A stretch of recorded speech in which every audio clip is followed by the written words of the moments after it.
And good evening, everybody. About 10 minutes late, and I apologize. We've been dealing with the famous Catholic Family Podcast tech And we're issues. about to apologize a little bit more because I still can't hear you, Dad.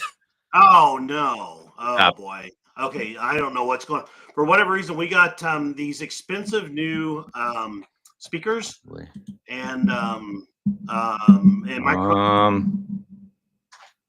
And shoot, we had it for a second. We had it for a second, and then we lost it again. We're gonna play around for just a second here. Hopefully, you'll audio output's good. I just don't have any audio input from you, Dad. Okay. I'm not even sure if anybody can hear you. Do you want to check your settings on this and see if you're outputting any sound? It looks like I am. Can you hear me now?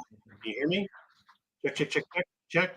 So can anybody, if anyone's there, can they hear Dad in the background? I know I can hear myself. Yeah, if you can get anybody, if anybody's watching. I don't see the comments. Okay, so I guess we can.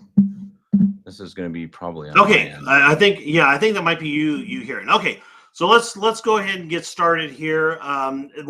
Tonight starts a new show, and it doesn't even have a name yet. I think that we've kicked around a few names, but basically, what I think we want to do, and while Dominic's working through. Yeah, I'm going to work on my sound.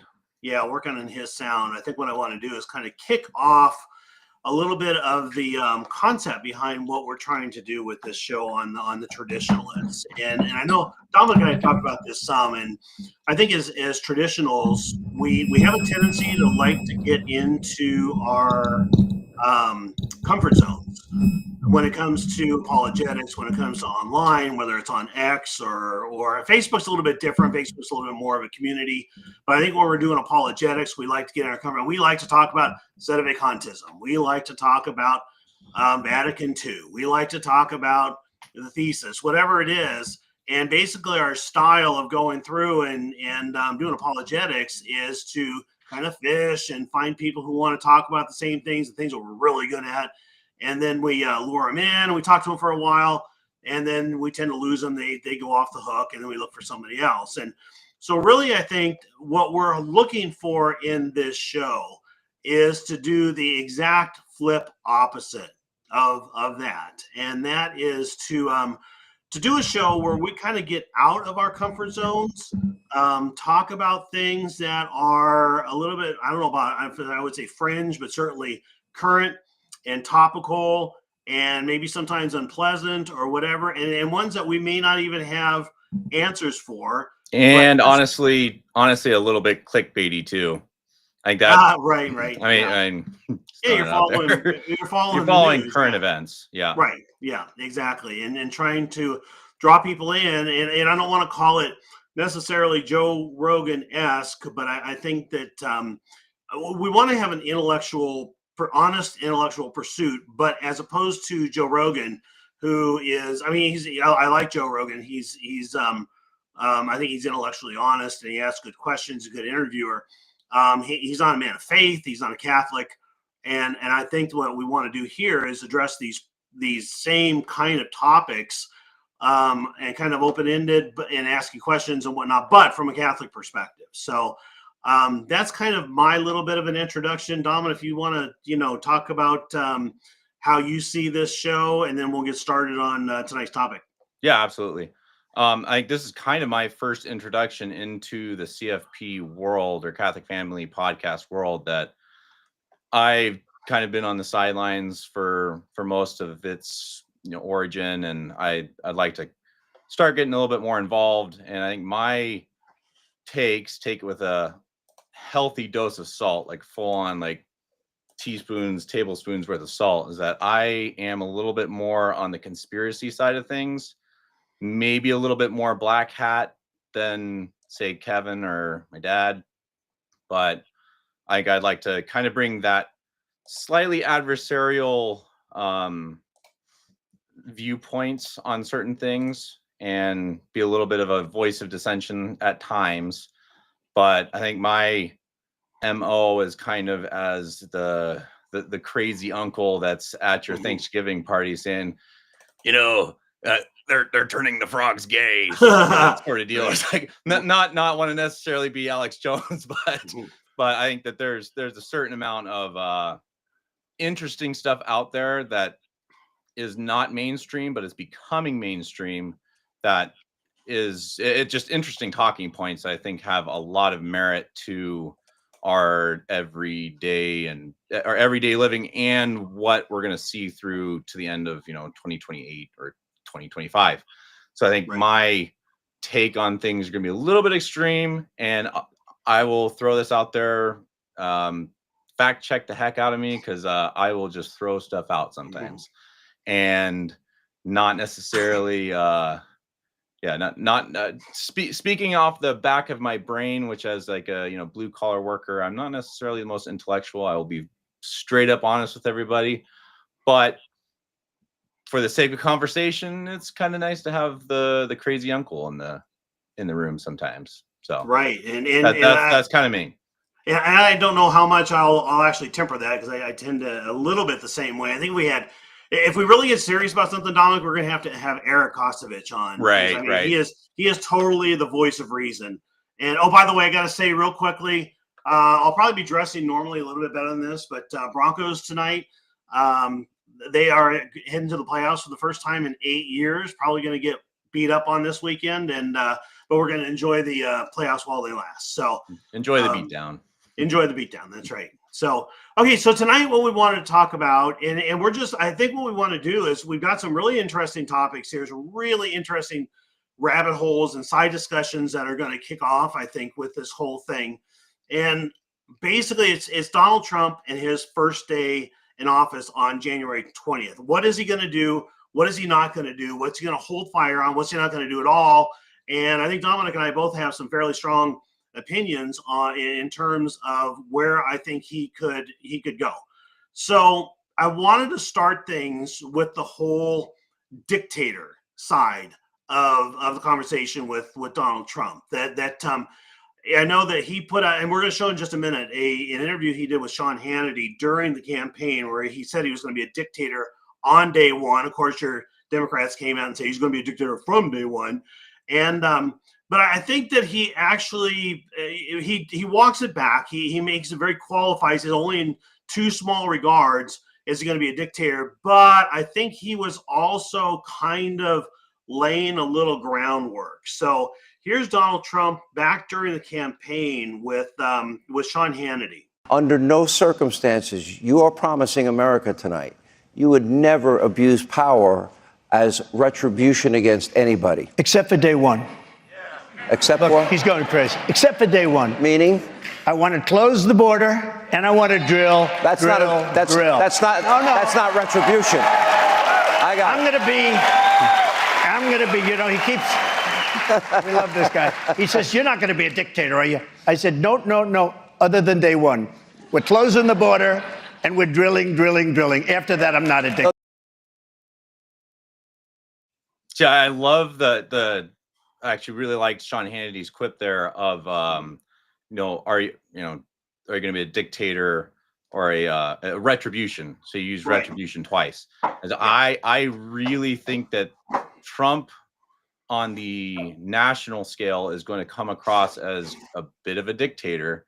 Like you're going to see stuff like the Panama Canal and honestly, American expansionism, which I think is a little bit long overdue. Like we've been carrying the weight of the free world for so long that there's sort of a bit of comeuppance that's going to happen. I think that's not going to happen on day one. That's going to be a slow, gradual thing that's going to work out over 2 to 4 years. But I think that he's totally correct on the retribution side, that day one, you are going to see the January 6th stuff come to light. You're going to see all this stuff and declassification of certain documents. It's like, oh my goodness. Okay, not only are these people that have been doing these things in government throughout the last 10, 20, 50 years, not only are they corrupt, they're evil. And you're going to have possible national outcry, possible on the far into the possibility public hangings that could happen, that I don't know. I think the retribution on day one is going to be immediate, and you're going to have declassification of certain documents that just villainizes these people as not just corrupt but evil and worthy of retribution. And that's kind of where I am too in this thing. And I think Sean Hannity said that exactly what I was thinking. He says, okay, I'm not going to be a dictator on day one, except I'm going to drill, and we're going to shut the border. Okay, and Sean Hannity kind of called him out on it and said, well, opening the Keystone Pipeline and shutting down the border, that doesn't really make you a dictator. Right. Okay. And he got, like you said, he got into retribution. What are you going to do there? And Trump kind of stepped it back. But I think it's kind of setting up the whole conversation for tonight. My belief on the whole thing is that Trump, we know that Trump is a big fan of Sun Tzu, Art of War. And he actually, his book, The Art of the Deal, is a business version of The Art of War. And one of the concepts I'll tell you two concepts that kind of work together here. One concept of the art of war is to defeat your enemy without ever having to engage them militarily. And I think that he's done a pretty good job of that. But then number two is basically to go about silently, quietly, as a mouse. And when you attack as the fastest animal on earth. And so I think that that's what Trump's been building up for all this time is slow, and all of a sudden, kaboom, fast on day one, which is January 20th. That's why I think it's going to be an incredibly pivotal day. No, I think, yeah, I'd agree with some of those arguments. His official stance on it, though, I think, is that, the whole we're going to win with success. And we're gonna beat them by being so good that they're gonna be sick of winning. Right. And that is kind of the other side of the pill, that from day one you might just have a very blasé, get the American industrial system just slowly rolling into what is going to be in 10 years, something great. Or I think, like the two of us, I think, have the same opinion that on day one, you're going to see some drastic changes. I think part of that is sort of my opinion on it stems from a lot of his cabinet picks. That you have some polarizing people that are in his cabinet that are very outspoken about being, they're men of action, and they're not just going to be like, all right, we're going to slowly implement the border, and we're going to slowly implement, fixing the FBI. And I think Kash Patel, I love Kash Patel, but I think he's going to get in there on day one and just flip it around. They asked him some years ago if he became FBI director, what would he do? And he said, on day one, I would shut the building down, and on day two, I would reopen it as a museum.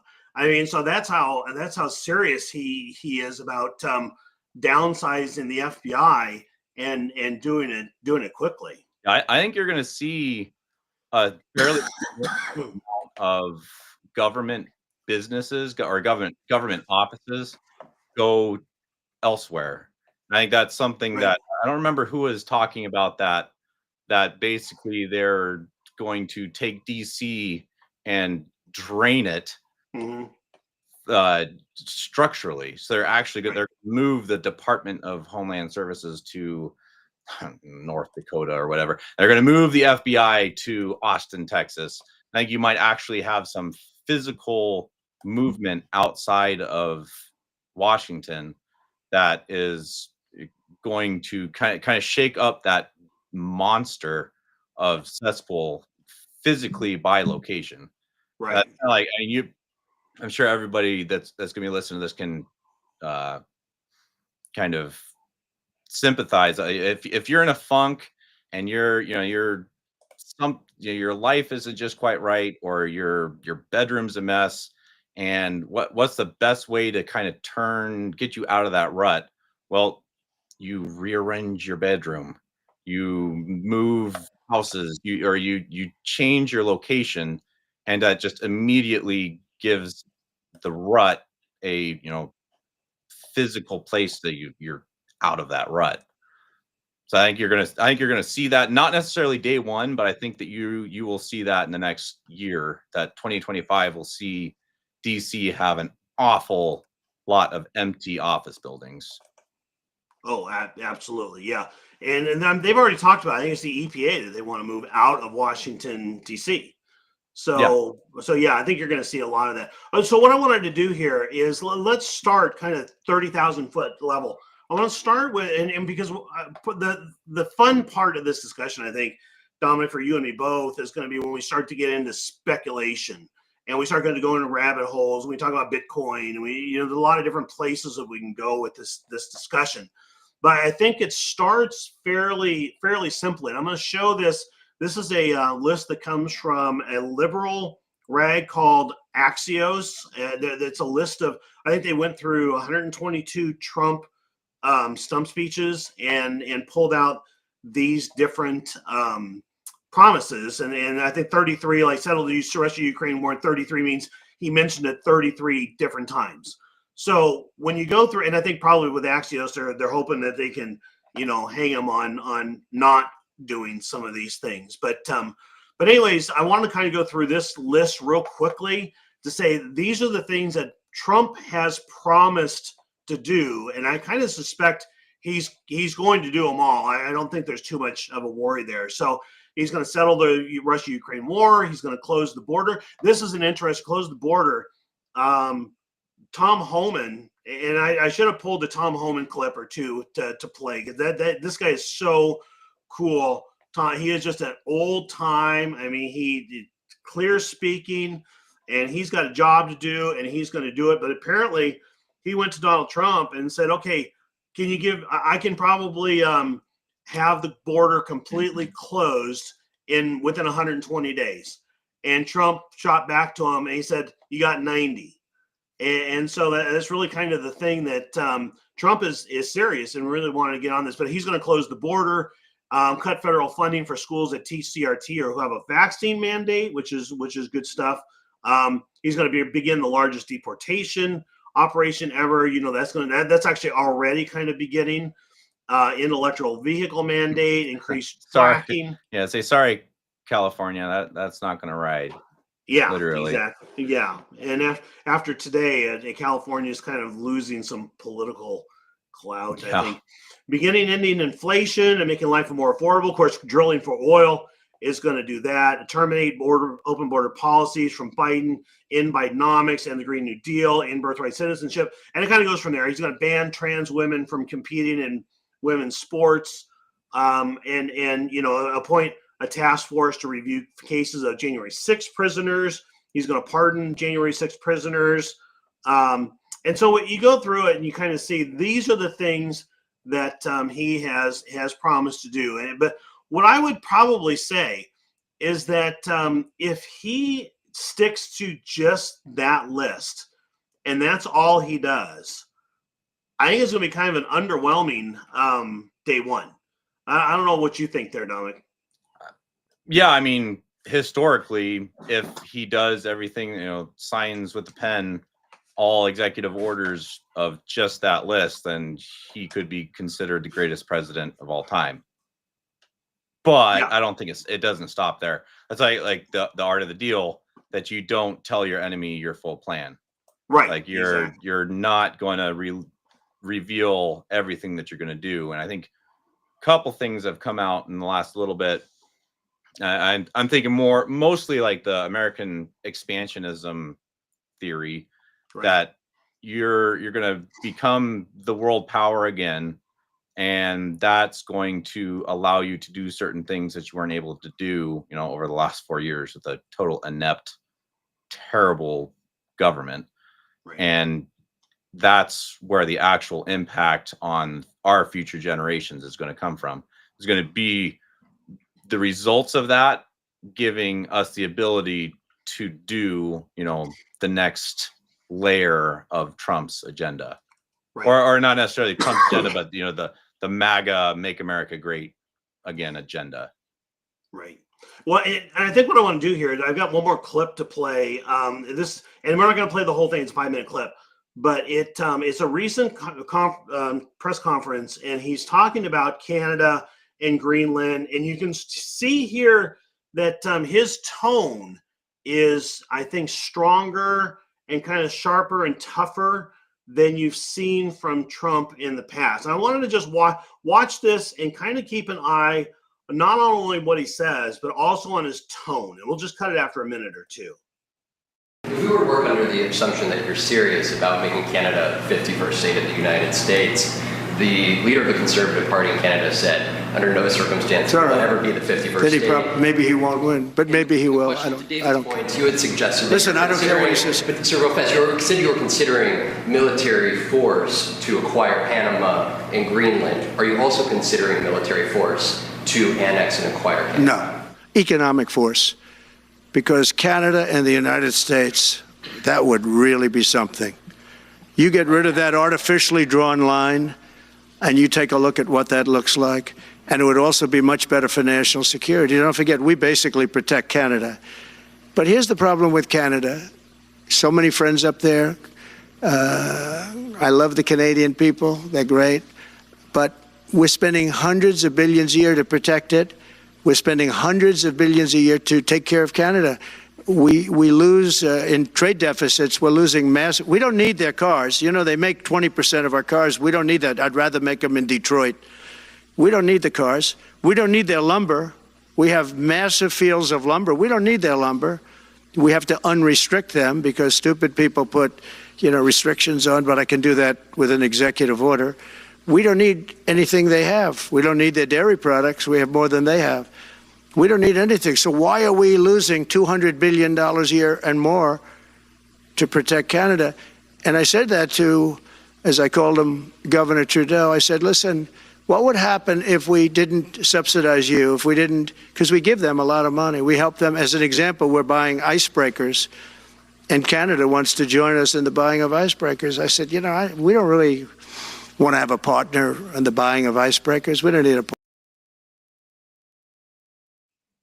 See, I think you have to understand where Trump comes from, though, that as a real estate mogul from New York, this dude is all about deals. That is 100% his background, and the best way to start up a favorable deal is like, okay, you throw out the craziest idea of the farthest end possible that you might get from the person that's wanting to possibly do a deal with you, and see where they match you. And then so you throw it 1,000,000 miles high, and then they match you at 5 miles high, and then you just bring it closer and closer and closer and closer. I think Trump's whole thing is that he is looking at American assets and wanting to basically stop sieving American money to the rest of the world. So Canada, if Canada is a strong Canada, that benefits the U.S. I don't think that we annex Canada at all. I mean, that is personally, I think that's just beyond comprehension. That doesn't happen. Yeah. But a possible EU style, coming together of forces and possibly even monetary.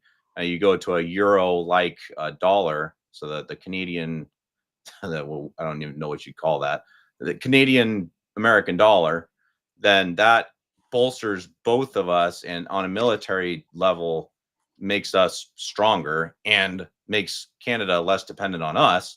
So it's kind of, in my mind, that whole thing with Canada is Trump just being like, all right, guys, we're done shilling you out all this money. Yeah. You need to start fending for yourself. You're the retarded younger brother. Excuse me, Canadians. Not meaning to offend, but Hollyman not included then. Right? Yeah. But basically, I mean, they're a failed state at this point. Their taxes they're like 60% taxes. Their housing costs are more than they are in like New York City, and their average median wage is less than Kentucky. It's like, it is mind blowing how these people are existing in Canada. So So I think Trump's seeing that, and I'm possibly on a human level being like, okay, these people are suffering. They are kind of our brothers in a sort of way. How can we fix that? Well, we're just going to give them a big fat kick in the butt and be like, yep, you guys got to fix this, or else you're going to become the 51st state. Right. And I think that meets in the middle sometime down the line, but it could immediately affect their. It has immediately affected their the political structure. Like Trudeau, after meeting with Trump, that he flew down to Mar-a-Lago, and then was like 2 days later, say, oh, okay, sorry guys, I'm I've after having talked with my family, I think this best for the country if I leave, and it just total really resign, spineless dude. But I think Trump basically just said, yeah, you're done. Sorry, dude, you're corrupt. Your whole family is corrupt. We got dirt on you. You're gonna leave, and you're gonna allow for something better to come. And I think that's where the Canada situation sits in my mind. Yeah, and I think that if you look at think about it in a minute for a minute, if Justin Trudeau were your little brother, and I think you would have you give the guy a wedgie, right? I mean, you would do whatever you could to install. You don't want him in part of the family. You want him in the bedroom, away from the public. Yeah, and I think keep him out of Thanksgiving meal. Like, right? Yeah, don't invite him to dinner. It's like, but I think Trump knows the score. He knows that within a year you're going to have Pierre Poilievre in there, and Pierre Poilievre is very much a Trump-like guy. He's going to be a make Canada great again type of a guy, and I think he'll get in. And honestly, I think now Poilievre's like the big brother, or maybe the smaller brother who's he got a little bit of swagger about him. He's intelligent. He works hard. And you kind of like him, and it's like, okay, we can make this work. You work with that, yeah. And so I think that's what you're going to see with Poilievre, and when he gets in there, is Poilievre's going to say, yeah, we should not be benefiting to the tune of $200 billion a year. We should not be a parasite off of the United States. We should carry our own weight.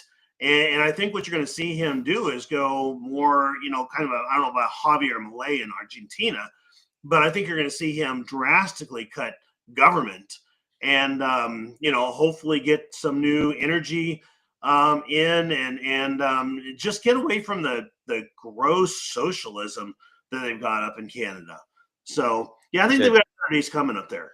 Yeah, I think so. I think Canada is on the road to Great Britain, but they are not off the cliff yet.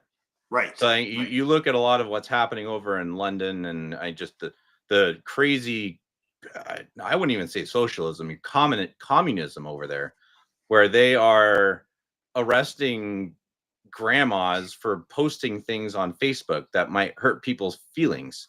And then they're allowing these horrible, I mean, like rapists to go free. And it's wild. And I think that Canada's people are a little bit more awakened. I think they have followed the US's road of, enlightenment, you might call it, that they are more in tune with the state of their country than Great Britain was 4 years ago. But I think the pivotal point in a country is, I think you could say that we kind of hit this on November 4th, November 6th, that when the people came and said, we're done with this, it was still in time to say, yeah, we're done with this. Right. You go to England, and that time passed probably about 4, 8, maybe 12 years ago. Yeah. That, I mean, pray for the poor people in Great Britain, because they are, man, they're in a mess. And I think Canada, without America's influence, was on that. They were here. They're just as bad. And they're just as bad, but they're just a couple years behind. So I think if they're here, they could very easily turn that and be in a much better spot versus, a failed country like poor England. That's, what would have happened to the Western world had the Crusades not happened, pretty much. Right.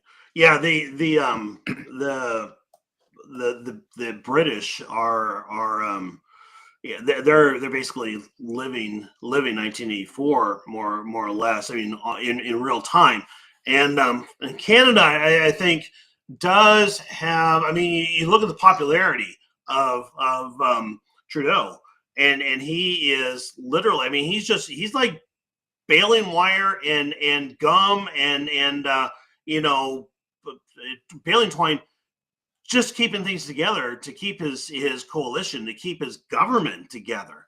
He can't call a new election.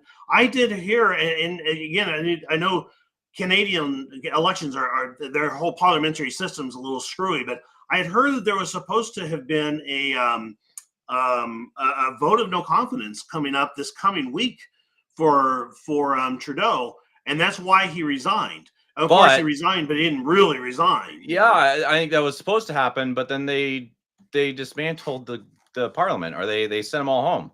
So I think it's up until March before they actually get back together. Because I don't know if this is entirely accurate, but I'm pretty sure that because Trudeau basically was going to say, "Hey, I'm out," that stopped the parliamentary system somehow, and then they don't reconvene until they actually come to vote.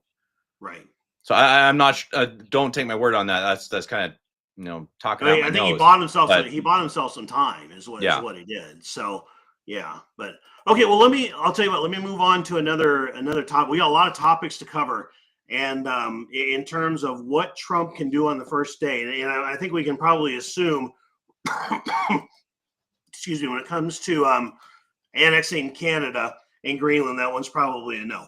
I'm totally different Greenland. opinion on Greenland, though. Okay. I absolutely think that we will take Greenland on day one. Yep. Not necessarily day one. But I think that has to go through Sweden. Sweden owns Denmark. Denmark. Denmark. That they have to basically vote to have their parliament in Greenland disassociate from Denmark. So there is a legal road that they have to take to actually make it possible to become under the US's influence or help, and that has to happen. I think it's only a 51% vote, and they only have like 37,000, I think 37,000 inhabitants of Greenland. Somebody fact check me on that, but basically it's a no-brainer. They've been wanting to do this, and it's been in law since I think the 70s where they were able to, but they just haven't, because they've been sort of taking money from Denmark as subsidies from Denmark to stay afloat. And the big thing that's coming out lately is that a lot of your Greenland inhabitants are like, yeah, well, we hate these guys because they don't allow us to do anything. So we have all these crazy natural resources, and they don't let us tap them. So you have all this money sitting under you, and a potential, and it's not a great place to live. I think there are, I think Nuuk is their capital.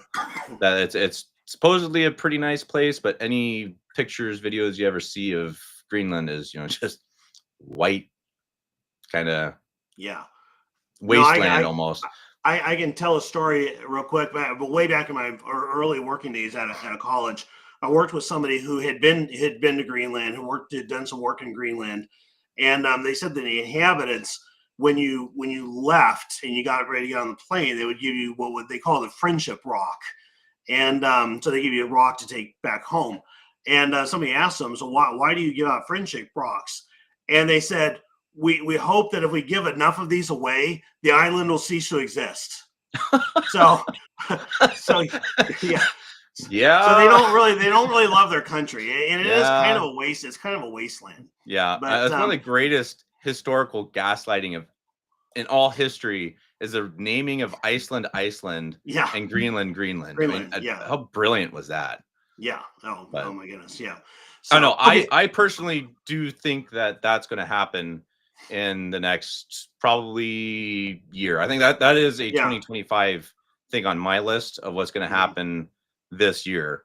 That there will be an annexation. It'll be like Puerto Rico. It'll be like the Cayman Islands or other territories, but not a state. Yeah, and really, even when you look at the map, I mean, it's not that much different than Alaska. I mean, it's bigger, but it's farther north. But is it bigger? I think look at the Peterson map. I'm kind of curious about that. Yeah, somebody should look that up that's watching. Somebody that look up the square footage of Greenland versus Alaska. And assume a round Earth when you do it. Oh, right. That I don't think we're going to get into that today. That's another episode. That's right.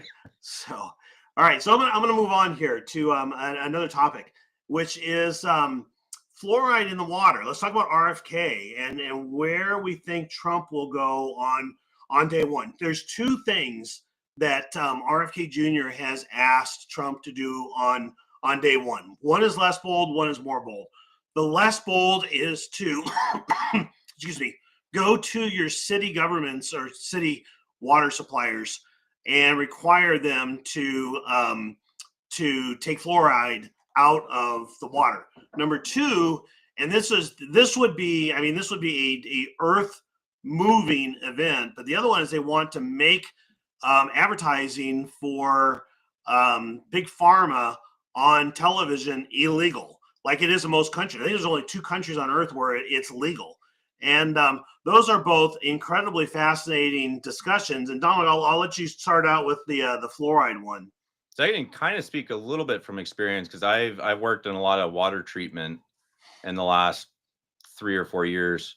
And it is literally, they have big, huge vats of water and they have little vials and they just go bloop. So it would be as easy as just saying, yeah, guys, don't do that. And it'd be done.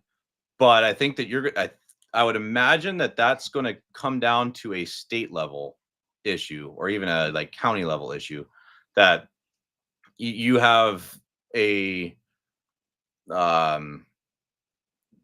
declaration of basically this stuff is garbage and it's poisoning people, but we can't necessarily say that you can't put this in your water unless I think you'd have to have some legal terminology that you put into fluoride that says this is poison, which could happen. I just don't think it's going to, I think it's going to become a little bit more of a, yeah, it's taboo. You're going to start asking your local leadership, hey, do we still have fluoride in our water? And they're going to say, well, yeah. And then you're going to answer that by saying, well, the county over next to us doesn't. Right. And why are we still putting this crap in our water? I think that will draw out a little bit longer, but the awareness to it is going to be immediate. Right. Well, and it kind of begs another question too, that's related, is what do you do excuse me, with the EPA, with the Environmental Protection Agency? Would fluoride in the water be part of their jurisdiction or a part of another jurisdiction? And is that one of those agencies? I know that in hearing Vivek and Elon Musk talking about the DOGE, was it the Department of Government Efficiency, where they're going to be shutting down a lot of these agencies. Vivek has come out and said that we don't want to rethink this huge government monstrosity and basically just weaponize it in favor of conservatives.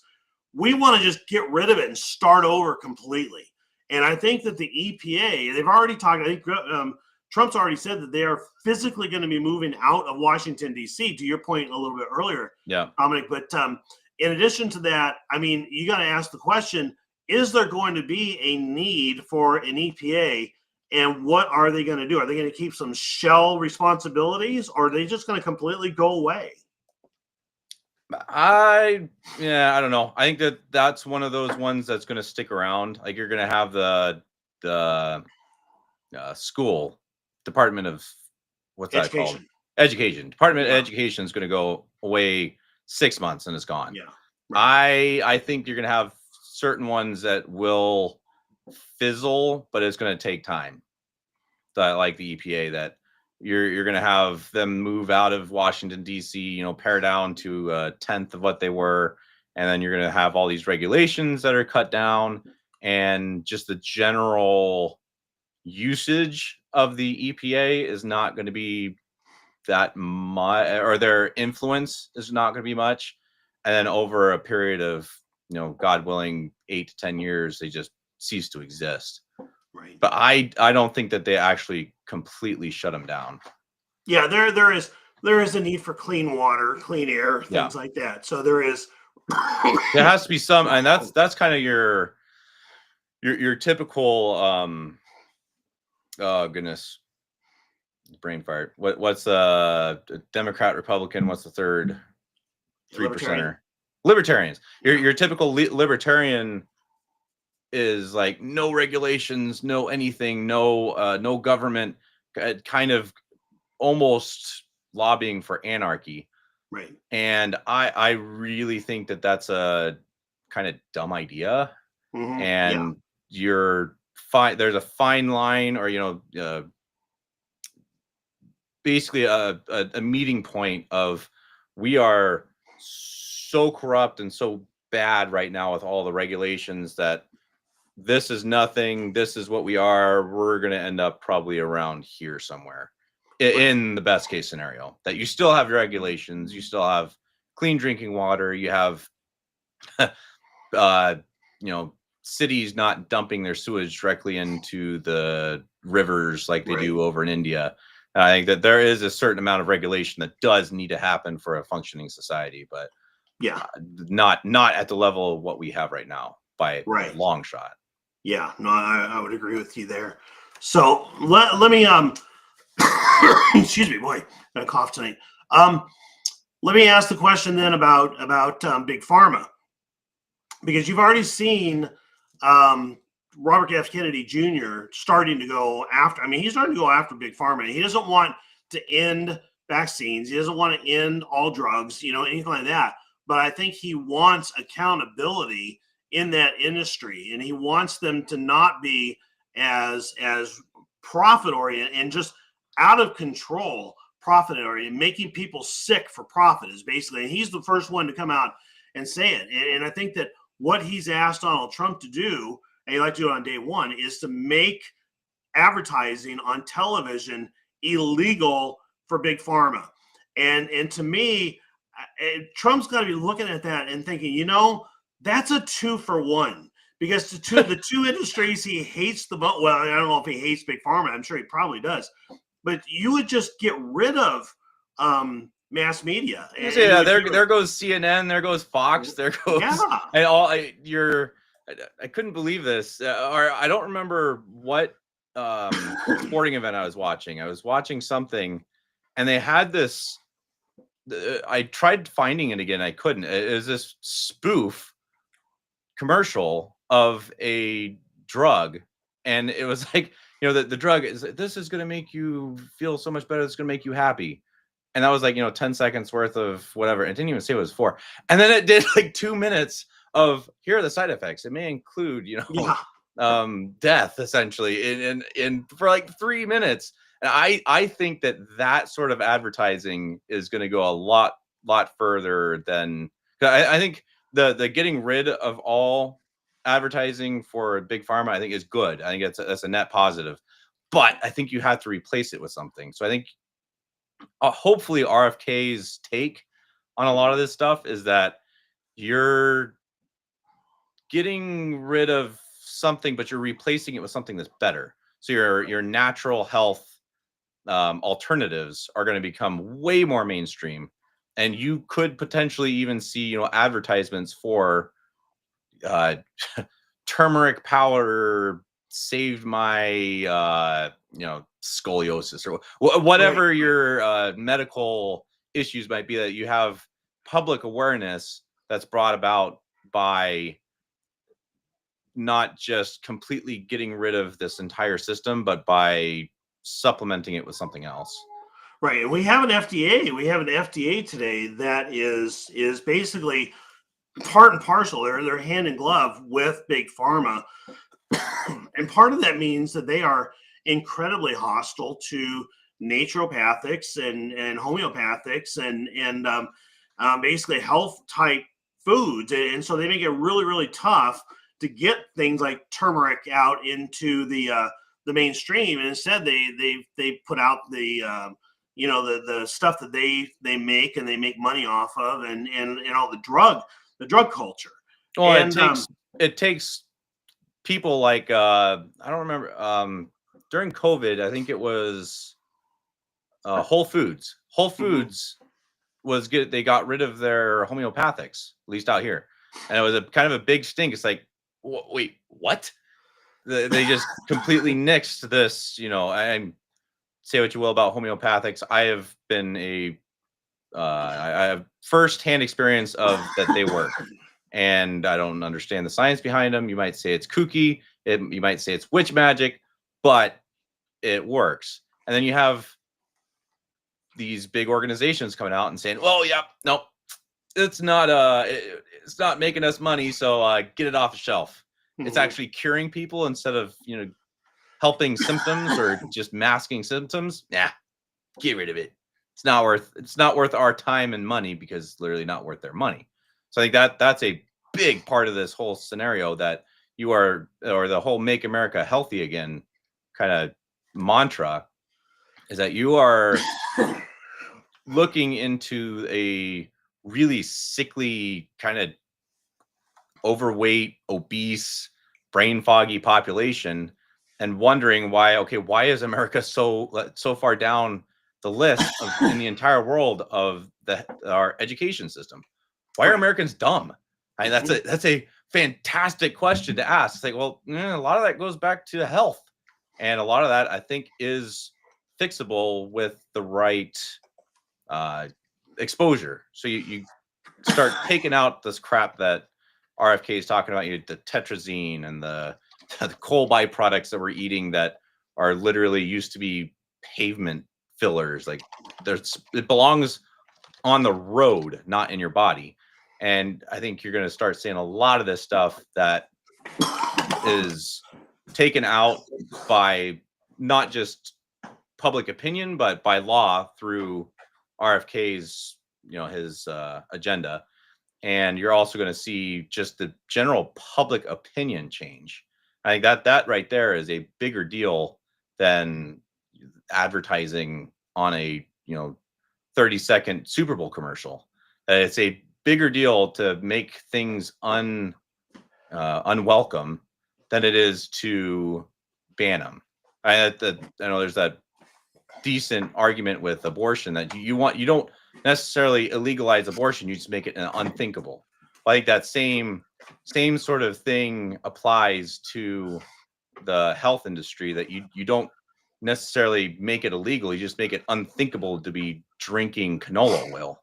And I think that's kind of our road to the future. It does not happen overnight. You have a lot of people that are so entrenched in this system of just mainstream health and big pharma that's how they're raised. That's how your boomer generation especially is so bad about that they'll never get away. Popping pills, and you got liver issues because of it, and then you're taking something for your blood pressure because your blood pressure's up, and then now you have an issue with your kidneys, so you're taking something for that, and just logically, well, there's $1, there's $2, there's $10, there's $20 from a single thing that could have been fixed by drinking turmeric water. I mean,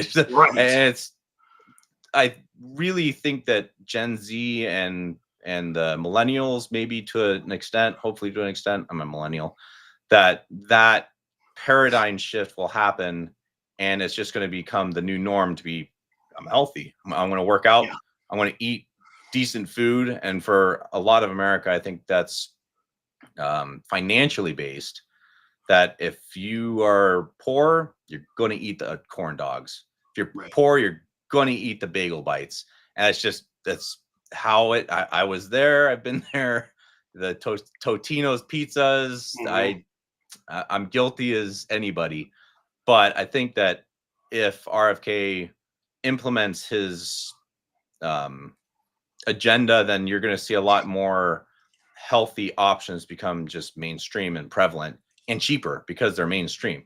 So you're going to have beef tallow. That was crazy. I just went with my wife to Sam's Club the other day, ask their butchers, the butcher department, say, hey, do you guys sell beef tallow? Like, not really. We stopped selling that during COVID. What? Why? That's one of the greatest. That's like the best fat for your body. It's really good for you. And then we kind of got a little bit of a conversation. Like, yeah, no, what we do with all the fat now is we send them to biodiesel plants. They literally take this amazing, beef tallow, which is what our forefathers lived off of, pemmican and all these great food sources that keep you alive and keep food preserved. They send it to be turned into diesel. How dumb is that? So I really do think that there's going to be a paradigm shift here soon. And I think you're already seeing it. And honestly, kind of stems a bit from the COVID-19 crap. It really opened a lot of people's eyes. Yeah, I think so. And one of the things I like to say is that every generation is going to look at the generations before it as either their heroes or their anti-heroes. And I think that you're seeing this with millennials and with Gen Z is they're looking at, they hate the boomers. I mean, just to call somebody a boomer is a slur. It's a slur with that younger generation. And so I think that they are looking, they're watching, they're seeing where did they go off the rails and how can we get things back, to zero and to be a more normal, healthy society. And I think they're starting to, ironically, I won't go too far into this tonight, but ironically, the young men of Gen Z are really, really starting to figure it out. They are stepping up and they're really becoming good, young, manly men. The women are not so far. And it's because I think in the public schools, especially, they've been fed this steady diet of modernism and men are terrible. And white men especially are the problem with every problem in the world comes from the white men. And the white men, I think, are finally looking at it and saying, forget this. They're finding Jordan Peterson. They're finding Andrew Tate. They're finding these other, more manly voices and warming up to them. And the girls, I think, are still basically in that matrix and still kind of buying into what they're being taught in schools. And so they're still kind of anti-men. And so there's going to be coming together. I think the girls are going to figure it out. But you're right. The Gen Z is really starting to figure this thing out. Yeah. So real quick, Father Geckel, his comment of, wow, food is turned into diesel products and diesel products are turned into food. Yeah. That is really messed up. That's really true. It's totally margarine. True. Think about margarine. Yeah, margarine. It's basically a diesel product almost. Yep. So, and real quick, a comment to those people saying I sound exactly like Kevin. Yes, I've heard that before. That is that's a thing. So just think of Kevin's voice, but a lot prettier face. So there you go. The very first time you guys were on the radio together, you actually got on there and echoed. You just whatever Kevin was saying. It was as an echo. It was pretty hilarious. Yeah. So, yep. Okay, so let's go ahead and move on. The next thing I wanted to talk about was no tax on tips, no tax on overtime, which I think you're talking about. This is huge, and I think I would be a little bit surprised myself if no tax on tips doesn't make its way into Trump's January 20th agenda. Yes, I think the no tax on tips, 100% that's coming. No tax on overtime, I'm not sure. That's one that it's funny. The day that came out, or like I think he put out the press conference in the evening, and the next morning came to work, and there's like 8 or 9 of us, talking around. It's like, this is the greatest thing that's ever happened. Oh my goodness, imagine that.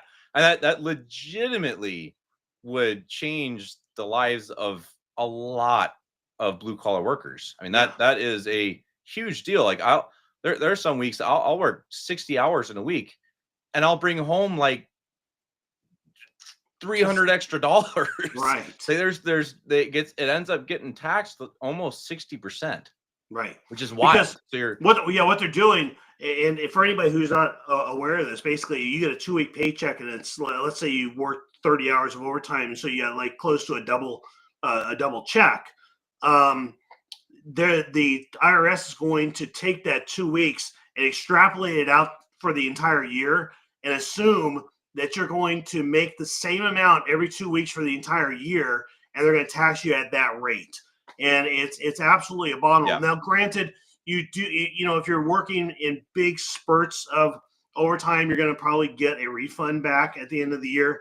But still, the thing I think is glorious about no tax on overtime is that not only is it awesome for the employee, it doesn't hurt the employer. Yeah. There's a little tiny bit. I mean, because this is where I worked for a while in basically payroll, IT, and there's going to be they're going to have to create a new wage type that doesn't get taxed, but that's going to be absolutely spectacular. Let me give you let me put myself back up here. I'm going to give you my prediction on this, because I hear you, Dominic, and you're probably right that Trump is not going to do that for a while, and the reason why, it's not his decision to make. Yeah. The tax code does not belong to the president. The tax code belongs to Congress, and so Trump coming out even on day one and saying no tax on tips, Congress is going to come back to him and say, tap, tap, tap. Guess what? No, you're not allowed to say that. But I think what you're going to see, I really think what Trump's going to do, he's got to push Congress. And I think there's another group that needs to just be brought up and kicked in the rear end to get something done. And I also think that when Trump is looking for, think about it as a sports team, you got a young up and coming sports team, and they're going from not being very good to trying to be good. And what do they really talk about needing along the way? That they talk about needing a signature win. You need a signature win, a game that you beat a really good team, or you win really unexpectedly, or something like that. It's a signature, and it sets you off in the right direction. It's just all about momentum. And I think that's what Trump is needing on January 20th. He needs a signature win of some sort. Okay, closing the border, everybody knows he's going to do that. Most of the stuff we looked at the top there, this is all stuff that we know about. I think the no tax on overtime would be a signature win for him, and then it would put Congress in a position to say, we've got to do this. Because if Trump announces it and the entire blue collar world thinks that they're getting no tax on overtime, and then all of a sudden Congress pulls the rug out from under them, that's going to be completely unacceptable. Oh, their butts are going to get primaried so hard if that happens. Yeah. I mean, that alienates, 30% of your entire voter base, and then 50 maybe with overtime. So I think that, I could totally see that being drawn out over a period of time, but I still have that in my 2025 predictions list. Yeah, it'll come sometime during the year. What's that? Sometime during the year. Sometime during the year. So it's not going to be on. It might be put into legislation day one, but I think that it's more than likely going to take going through Congress, and that could possibly be put into a bill that is a lot more overhauling the IRS system just in general. So that's another possibility that you might not see either of these two happen to begin with on day one, but they get moved into June, July, when Trump comes out and says, hey, tariffs are working, we're gonna completely abolish income tax or something. It could have something crazy like that, where instead of just taking a small win of no tax on overtime or no tax on tips, that you just go for the jugular and you're like, all right, IRS, this is not constitutional. show me a law, show me anything in American legislation that allows you to take this money from people, and then we'll have a conversation, and they'll come back and say, yeah, sorry, it's literally, there is no law saying that the IRS can tax your income. And that's legit. Right. Like, look that one up, because that Mhm. one is a legitimate, it's not even a conspiracy truth, that your money that is not constitutional, and there's no law saying that you have to. So it's basically just mob rule that the IRS can come in and take your house if you don't pay taxes, but they actually don't have the legal right to do it. Look it up. Yep. Let me. Okay. And now I'm gonna really put your tinfoil hat to a test here. So if Trump goes after income tax, and I think he will, does that not almost automatically abolish the Federal Reserve? Because isn't there a tight link between the Federal Reserve and income tax? I have an answer for that. Just a second. Okay. So yeah, while he's looking for that, I know I see that discussed quite a bit, that there is I think that the Federal Reserve is actually set up to collect the taxes, more or less, and so oh yeah, here we go. Okay, so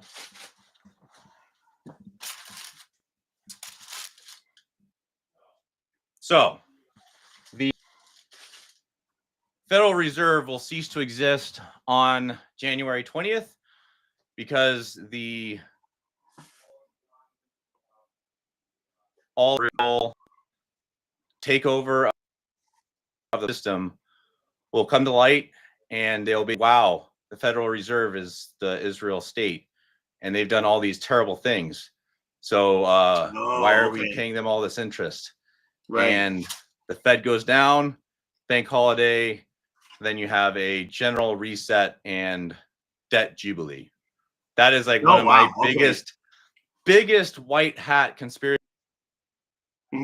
theories that I love to think about, because you'd have your entire banking system would change overnight, and that would be something that there's actually legislation signed in by Bill Clinton in 1998, I think 98, 99, that basically allows for a reset of the currency.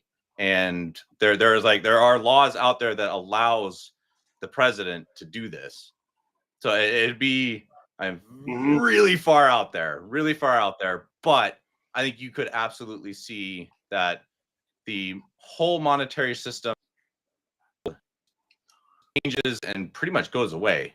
Right. Yeah. And that I think I'll save that little bit that I was gonna add on to the end of that to the end of the show, because of the predictions. Right, when we get into predictions, yeah. But I think that. Yeah, and I think our internet is struggling a little bit here, but yeah, it's the hat. Yeah, there you go. Yeah. Are we back on? One of the things I think we're going to want to speak about in future, I don't think we're going to get into a lot of depth in it today, is basically Trump and Israel. And Trump, in order to get into office, had to play the pro-Israel game. He had to. Basically, if he doesn't do that, he doesn't get elected. And so the question becomes, is he like a vassal state of Israel and doing their bidding? Or is he lining them up to put them out of business, like you say, through a debt jubilee, through shutting down the Fed, through probably turning our backs on Netanyahu, all that kind of stuff? Now, I'm a believer in the latter. I can understand those who are a believer in the former, that he's more, just one of them, so to speak. And curious, I don't want to get into a lot of depth in it tonight, because it's probably a show all of its own.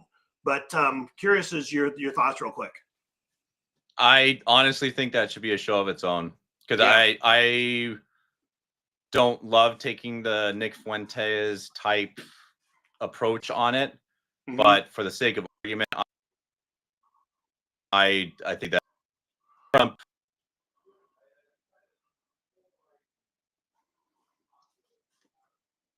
Did we? is thing to think about, that you have these wildly differing. Yep. Is our internet It's gone? no, it's barely. It's alive, barely. Oh, okay. Well, what I was saying is basically you have really polarizing possibilities, which makes things very interesting just for, thinking about and kind of having a conversation about. They have really, the bad guys could absolutely be just winning this thing, or the good guys could absolutely be just winning this thing. And that conversation, I think, should be this or that type podcast. It's like, is it this or is it that? Is it this or is it that? And I think that's good to save for another day. I tend right now to a slightly more white hat version of that with Trump, but the black hats have some Right, talking exactly. points. Yeah, and I think that's one of the things that I had wanted to kind of bring out with this show. Even is my online presence has always been very white pill. In fact, my very first thought in terms of what we wanted to call this show was the white pill, and it was going to be just good news and the pro Trump and all that kind of stuff, and it was always going to be happy. And I thought, it's not authentic. It's not really sustainable. It's not going to be really that interesting, because I think you're right that the idea that Trump, not that Trump's the Antichrist, but basically he and Elon Musk and maybe even in the name of good nature and goodness are bringing in the beast system is something that I think at least has to be entertained. It has to be at least considered. And so, yeah, you're right. We'll deal with that one another day. So, okay. So let me ask the next question here. Do you think that there will be on day one a special counsel for voter fraud?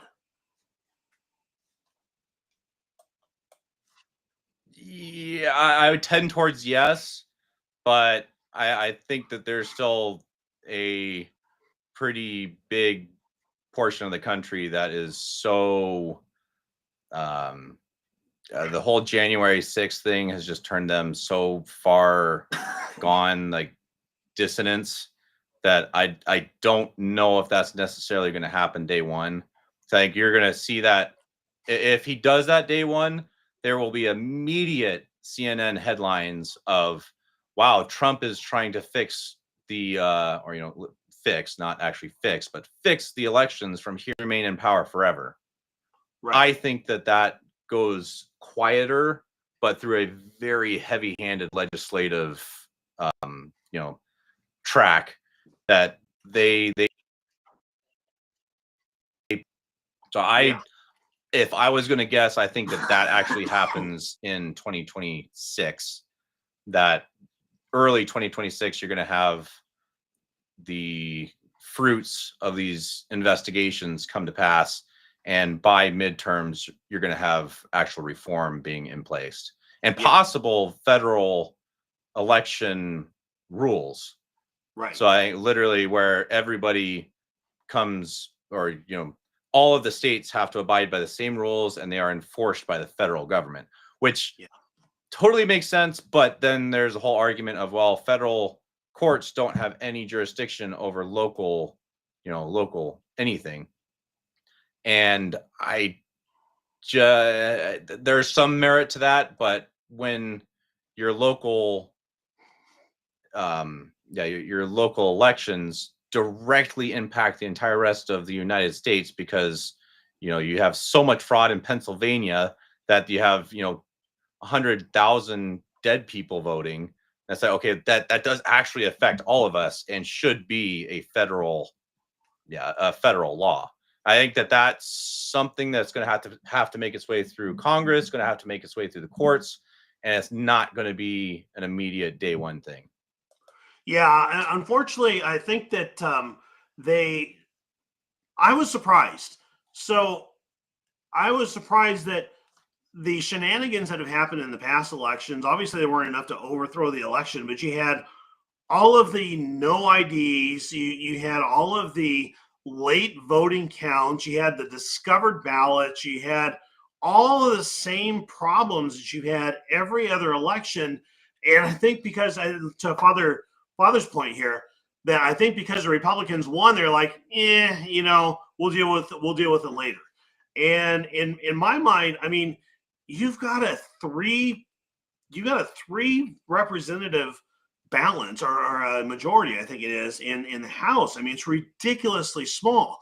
And so what they've done is they've basically given the power in the House over to the most liberal Republicans. So it's all it takes is a little consortium of 4 rhinos, and they can shut down anything they want. And that's why people don't like Mike Johnson. I like Mike Johnson. I think he's doing a very good job. And the reason he tends to side with the Democrats, the reason he is so weak as a leader is because he doesn't have a majority. He's got, I mean, on paper, he's got majority of Republicans, but he all it takes is a handful of writers to undercut what he's trying to do. And so I was really hoping that you would have fraud investigations started and have maybe a half a dozen or even a dozen of these stolen House of Representative races rolled back. Yeah. Okay. And now you at least have got some breathing room, and Mike Johnson can actually govern as a bit of a conservative. And that's what I was hoping they would do, but they've completely ignored it. Now, one possibility is they're waiting until the election to do anything about it. The other possibility is, like you said, it doesn't really matter until the midterms, and so you make it a hot issue again before the midterms. And yeah, I think they know that all they got to do, if you make voter ID mandatory, if you force the counts to be finished on the day of, and God willing, they get rid of the idiot machines. I don't think they're going to do that, but if they could get rid of the machines, then I think you would have you would have a pretty solid basis upon which to have free and fair elections. And I think you're right. I was really hopeful that they were going to take this on. In fact, I was kind of hopeful that was going to be Matt Gaetz's job, that he was going to be a special counsel. Didn't have to even get confirmed, but he was going to be a special counsel in charge of voter fraud. So, but yeah, I'm with you. I'm not real hopeful on that one. What about a special counsel on Congress insider trading? Because that's another one that's kind of being talked about out there. That term limits first. Yeah, term limits first. I think you set term limits, and then that's something that, because it's a massive legal system, it's just not going to happen. Yeah, sorry about the dirty shelf. But I think because of the machine, there's a lot of just politicking and legalizing things. It just takes time. So I think that the insider trading stuff or the term limits, that sort of thing, is probably not going to happen immediately unless you have a massive red wave in 2026. And then that's, I think, when you're going to actually start seeing things change functionally in the House and the Congress. Because like you said earlier, we do not have the majority enough to make sweeping changes, because especially sweeping changes that are going to affect the sitting members. So I think what needs to happen is that you go into 2026 and you have a lot of garbage people primaried out of their seats. A lot of Republicans are like, whoa. I mean, I've been towing the line for so many years, but their voting constituency is going to be like, yeah, you're not doing what Trump wants. Get out of here. Right. And I think that's going to actually lead into the fear of the people and legislation like that happening. So I don't think that happens until post 2026 or post midterms down the road. So, okay. So, and probably same thing with Ukraine. special counsel for the abuses going on in Ukraine. Now, Trump has said that one of his goals is to clean up the Ukraine-Russia war almost from day one. And he's been working on behind the scenes on it. And it's really, I think it's a ridiculously easy thing to do. He goes to Zelensky, he cuts him off. He says, "You're not getting any more aid from us. Resign, just lay down your arms." And I think Putin basically ends up taking over, or he wins the war more or less. And I think they have to settle and all that. But I also am a big believer, and this is why you've got the tinfoil hat right now. But I am of the belief that Ukraine right now is really kind of the center of evil in the world. We have turned it into basically our prostitute state. So that you got biolabs there where they're looking at new and deadly strains of things. You've got human trafficking. Almost everything that's evil about our country right now, I think, is kind of working its way through Ukraine. And so the question is, once Ukraine money, and by the way, I am a big believer. Okay, you remember Kamala Harris?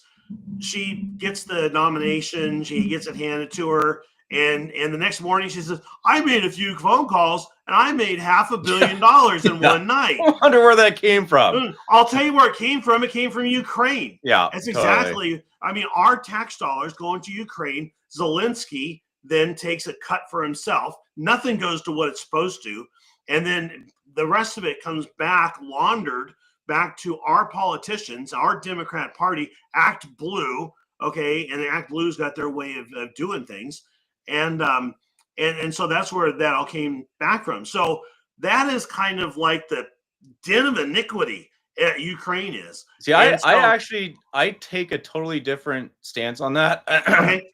I think that Ukraine is basically like a garbage disposal. There is no substance. They're not the ones flicking the switch. All the garbage goes there.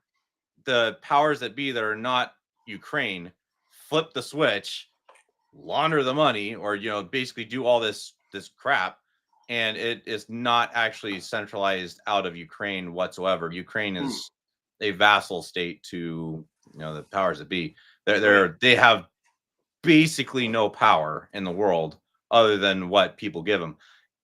But you go a little bit south and a little bit probably west, I think that's where your den of iniquity is, that your bankers that are bankrolling this are the real evil in the world.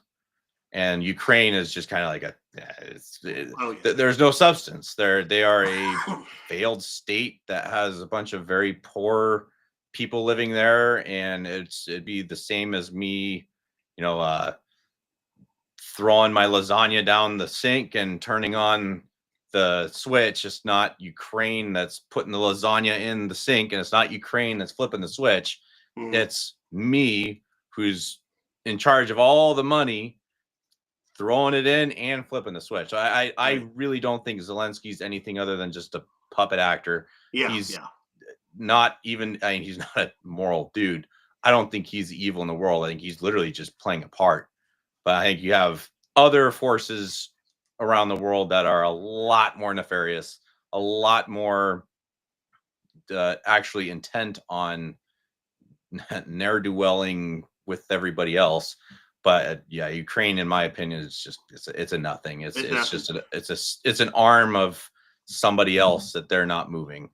So do we start looking at any of these countries, whether it's the Big I, or if it's Ukraine or any? Do we start special counsels to look at what's going on in these countries?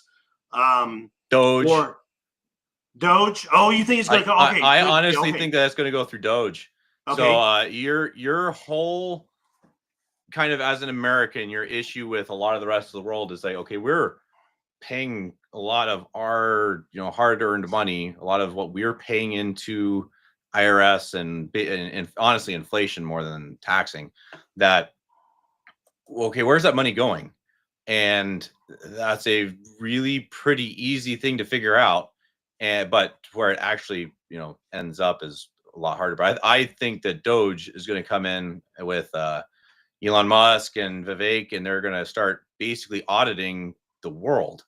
So they're going to go over to Israel and say, hey, we gave you all this money, what are you doing with it? Right. Is it worth our while? And going about it in a very business sense, like, we're subsidizing you for all of this garbage. Why? Right. Why? And there's certain cases maybe where humanitarian aid, that's understandable. You, as a large and prosperous country, that's probably an okay and a good thing to do.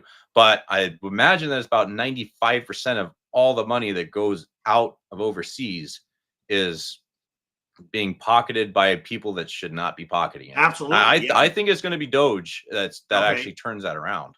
Yeah. So No, special counsel, I don't think so, but auditing, yes. Okay. No, that's a good. I had not considered that, and I think it's a great observation. So, okay, so I've got one more question on a special counsel. And this would be pure retribution.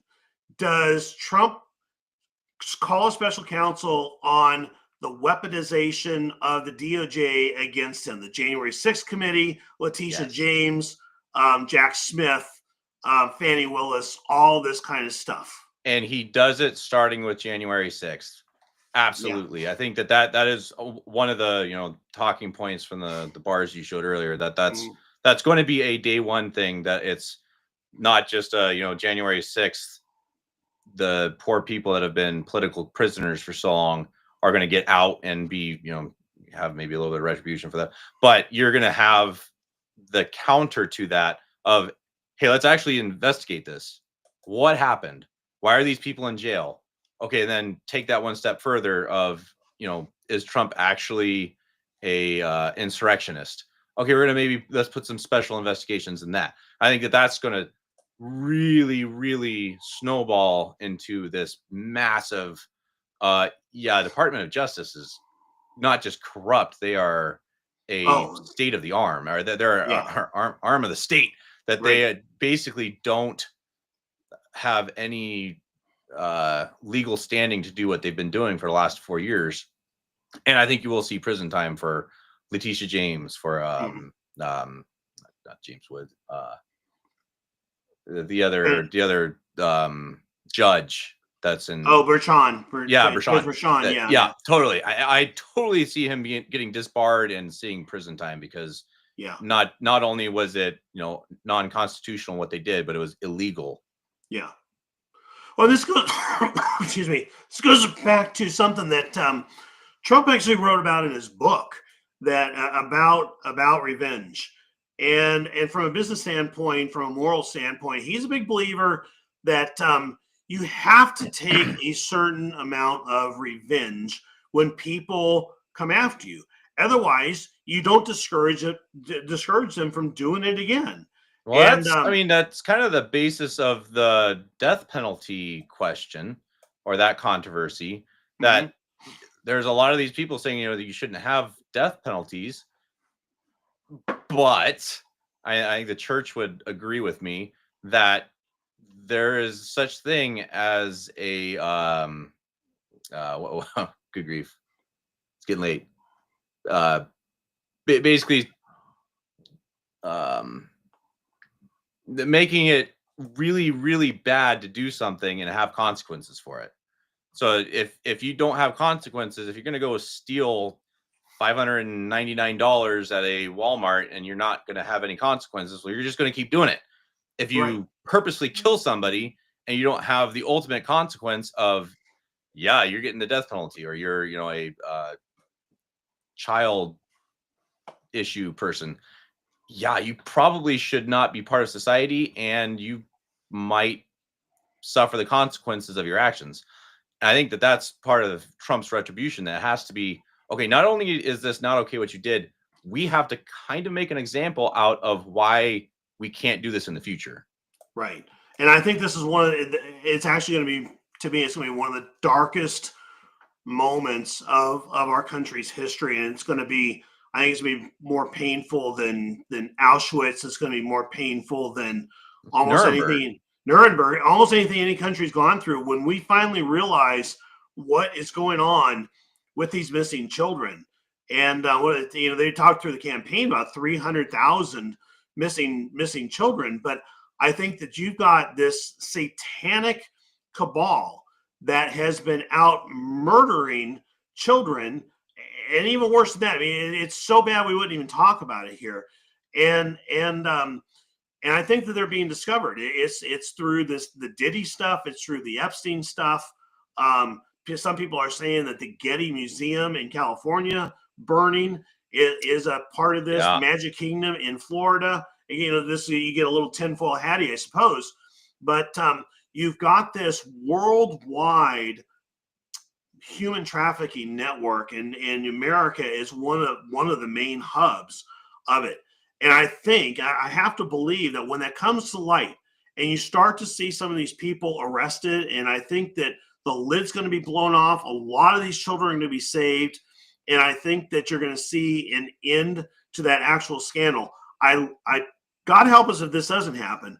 I really think it's going to unite the left and the right and everybody that says that anybody that was involved in this needs to be executed. They need to be hung. They need to be put a millstone around their neck and throw them out in the ocean, because God says that's better than he's going to treat them. Right. Yeah. And totally. So, yeah. And I think that I really believe that's coming. It's almost here. You're seeing, were you the one that told me that Jennifer Aniston just got arrested? I don't know if that was fact checked, but I had seen two different blurbs, and Jennifer Aniston, who's a pretty public person, got arrested, and nobody really knows why. Right. But it's kind of in allegations to the whole, Diddy tapes and the base immorality that's going around all of that horrible group of people that for the last 10 20 years everyone looks up to as idols. You have LeBron James. Yeah. He's my idol. But Yeah. you actually get to see what these people are, and what they're doing is, no, these are terrible people. Yeah. And involved in stuff that is unspeakable, stuff that I don't want to, literally don't want to talk about. It's so evil. Right. Yeah. I real quick, I do want to fact check myself. Father said that the church, Father Geckel says, the church does not look at the death penalty as a standpoint of revenge. So I made it's justice. It's justice, but not revenge. Right. Yeah. So I think that's something that needs to be kind of clarified. Yeah. Vengeance is mine, saith the Lord. Right. Yeah. So, yeah. But there are certain people that should not be part of society. Yeah, absolutely. The whole Jeffrey Dahmer sort of argument that the dude was a creep and deserved to not be part of society. Right. And honestly, I take a little bit of a harder stance on this than I think a lot of people might, that I don't believe that people should be living off of the taxpayer dollars if they don't deserve to live in society. Yeah. So either Australia them, or maybe Greenland. Send them to Greenland. They're in a penal colony. Right? Yeah, send them to Greenland. Make them pump our oil. Or if they're bad enough, they got to go, and they got to go quickly, like the old Western justice. I remember that there was a politician. Actually, he was before Rush Limbaugh. Even he was a broadcaster, podcaster, basically, out in California. His name was Bruce Hershenson, and he ran for governor. He won governor. He's a good conservative, but he was talking about the death penalty one day, and somebody called into a show, and he says, the reason I don't support the death penalty is because it's so expensive to actually go through the justice system. And Bruce Hershenson had an answer I'll never forget. He says, dude, it's less than a penny of electricity. And but that's actually Trump's take on it, is that he wants a fast jury, a fast process, a trial, and swift justice and death penalty. So I'm going to go back real quick on point here from Lucy. Jerusalem Times says Trump is the most no-hide law president ever. Yes, he is absolutely playing the game, no doubt about it. And we are going to discuss that in a future show. I think we've got 3 or 4 potential future shows kind of carved out, and that's probably one of them, Trump hero or goat, or hero or bad guy. And Judas goat or shepherd. I think that's kind of what it's going to be. And I think the answer is probably going to be both. Some of both, but yeah. Okay. So moving on our list here, how about, what do you think about the possibility on January 20th that Donald Trump closes the Department of Education? No, because he already put someone as his appointed head for the Department of Education.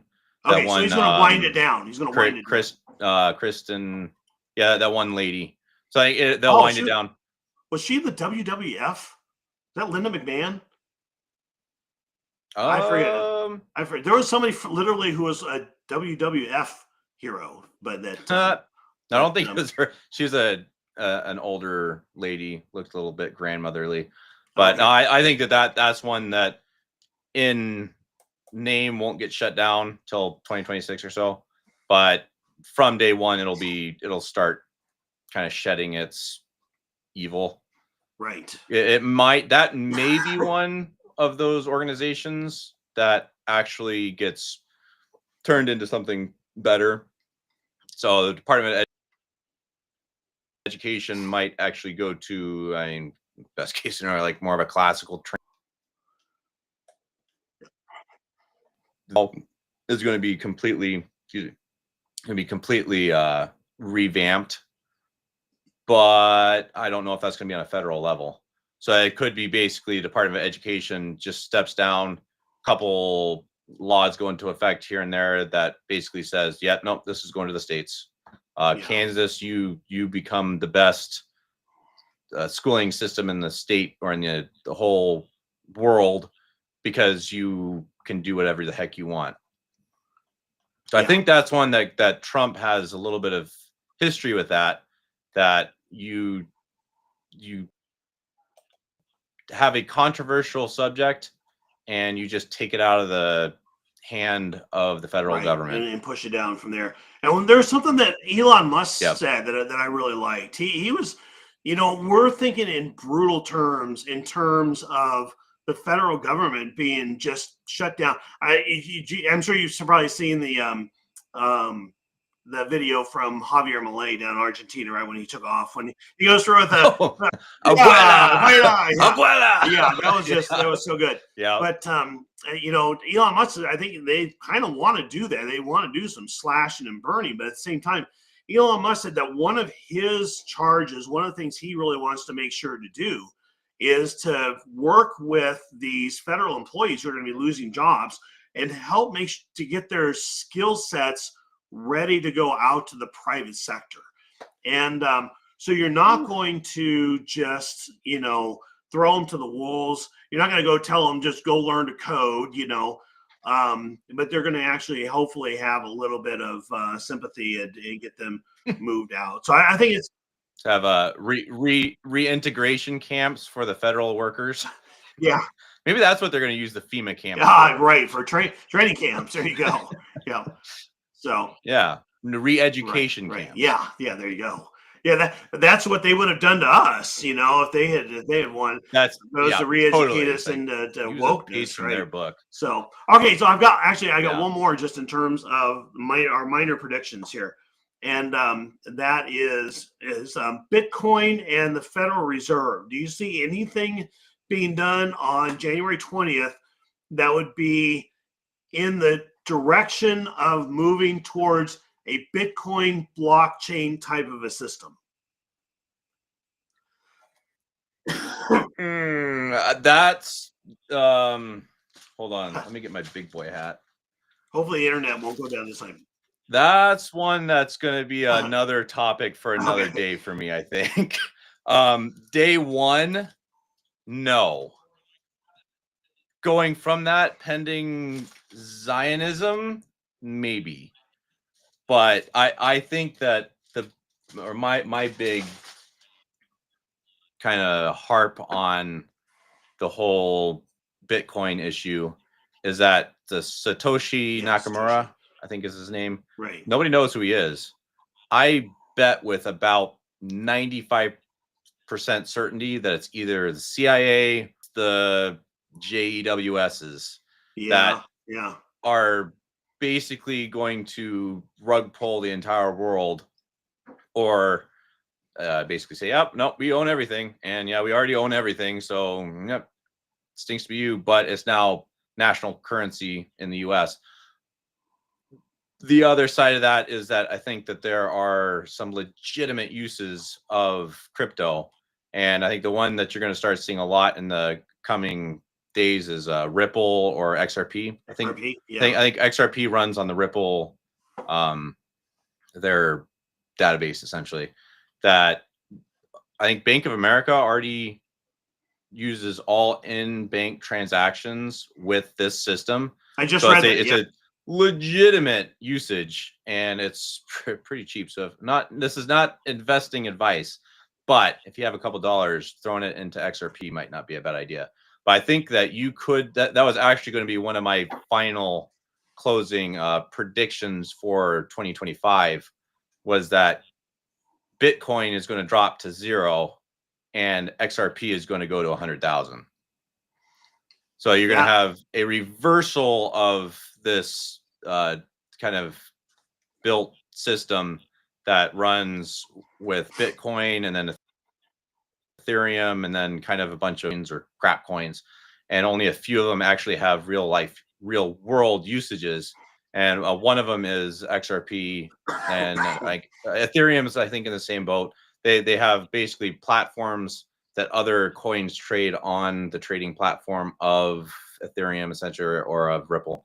And if it comes out that Bitcoin is actually a bad faith piece of crap, excuse the French, that I think it's going to completely dump, and then you're going to move into something else, but something that's the same theory as Bitcoin, but it's not owned, 70% by the evil in the world.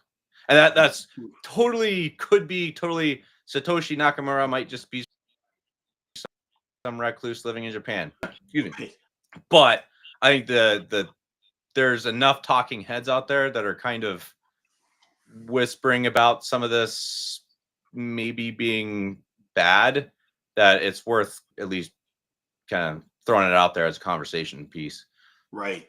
So okay, so for somebody who doesn't know anything about Bitcoin or XRP or anything like that, as it stands today, I could go out to, you said like Robinhood, you can go out to Coinbase, you can go to these different tools and you can buy XRP. You don't actually own it. I think Robinhood owns it or Coinbase owns it. Unless you get a ledger. So unless you Right. actually, because you can, and that's the whole brilliance behind the system, is that you can physically own a transactional bit that is one Doge or one one Raven coin or one Bitcoin, whatever. And you can physically have that in a wallet that is just a digital wallet. But I think about 60, I don't know the actual percentage, probably 60, 70, 80%, whatever, of people that actually trade in this stuff trade it through platforms. And the platforms own promissory notes of these promissory notes of these coins. So basically saying that you own this, but it's not actually yours, it's in our bank, or it's in our, it's it may in not our even actually be ours either. it might not have a lot, like you have a lot with like silver and like the Walsh. Trading is retarded. Well, right. That's how they always do it. The big guys, the bankers, and the top investment banks and all these. That's how they do it. They basically water down, they corrupt, they call it their own, and that's how they make their billions. But let me ask you this. Okay, so let's look forward 4 or 5 years. Let's say that the scenario that you're seeing plays out, and Bitcoin goes to 0, XRP goes to a big amount. The Federal Reserve's basically unhooked, and so now what we got, instead of Federal Reserve notes. We've got Treasury notes that are issued by the government. Basically just a one-for-one switch. Can I go to Walmart and have my XRP debit card and pay for a gallon of milk with my XRP? Yeah, I think they actually kind of already have some proof of concept with that. They had these Bitcoin ATMs essentially that you could withdraw. You just have a card and you withdraw money, or you put money into it and it just goes right to your ledger. But I'm not sure how widespread that is anymore. But I think basically the idea would be that your dollar, because all your dollar is just getting a little bit into the weeds right now, but your dollar is a promissory note that you're exchanging essentially your time or your expertise with your job or your assets, and you're exchanging it for somebody else's time or expertise or assets. So all it is like I could take this pen right here and say, okay, this is good for 1 hour of my work. I'm going to give this to you, and you're going to give me 10 eggs, and that is as valuable in reality as a $2 bill. So essentially, as far as I understand it, that your crypto is going to take care of that transactional bartering system, but just a lot cleaner. So you have the ability to say, your dollar is backed by essentially the American economy, or it's backed by my working. I work, I make product, I sell product, that product goes elsewhere. That is how the American dollar has value. So you take that and basically just say, we're going to use something different. We're going to take XRP or Solana or Ethereum, and that's just transactional. That's literally you're going to have your 8-hour day is going to put 20 Dogecoins into your pocket, and you're going to trade that for somebody else's 8-hour day worth of milk. So it's just it's a fancy bartering system. Right. And all that the cryptocurrency does is it connects one transaction to another with no middleman. Right. And no bank can come in and say, yeah, that transaction belongs to us, so we're going to take X amount of profit on it, or basically take your money. Right. So it almost bypasses the banking system in a sort of way. And that would be, in my opinion, how you might get away from the federal, or the Fed. Right. And it's I think it's an incredibly unnatural. I don't think we appreciate the depth to which we become slaves when we give over the right to print money to bankers. Okay, not even the government, but to private bankers. And so the way they do it, in essence, is they say, yeah, Dominic, okay, you need $1 you worked and you need $1. I'll give you $1, but I'm going to print one for myself, one for you, one for me, and that's basically the way they work, right? Is they print the money, but they make sure that they enrich themselves first. And I think that one of the reasons that we're having this discussion about Bitcoin, about XRP, about all these different alternative methods is because the Federal Reserve and the global banking, the master banking system basically has come to, they kick the can down the road. Eventually the can becomes too big. They can't kick it anymore. And we are at the end of the road where they have inflated the asset, the dollar, as much as it can pretty much be inflated without completely losing any viability, including any credibility whatsoever. Its credibility is almost gone. I mean, other countries won't even take dollars because they know that we are so abusive in terms of our taxing and spending internally, but also the printing of money. And so it's interesting to hear you say, because I think there's some credibility that the bankers knew 5, 10, 15 years ago, yeah, we're kind of coming to the end of this scam, so let's create a new scam. And Bitcoin seems to be kind of an ideal scam. Possibly that next scam, yeah. Yeah, next scam. So here's a question to you real quick. Saudi Arabia in 2026 what commodity do they trade their oil with, or what is the currency they trade in with oil? 2026. What's your prediction on that? I think it's going to. I think it's going to be sloppy. I think that they are the rest of the world. I think Saudi Arabia is going to be one. You basically have these BRICS, the BRICS countries that are creating a new monetary system as well. They're trying to get away from the central banking, and I think what they want is basically a centralized. I don't know if it's going to be a BRICS currency. I think they want to go more back to local currencies, but they want to be backed by gold. They want to be backed by something real, and I think that's pretty important to the Chinese, to the Russians, and to those who are kind of architecting this new system. And so I think that I see Saudi Arabia within 3 or 4 years, like you're saying, being allied with these other countries and basically doing something that's cool.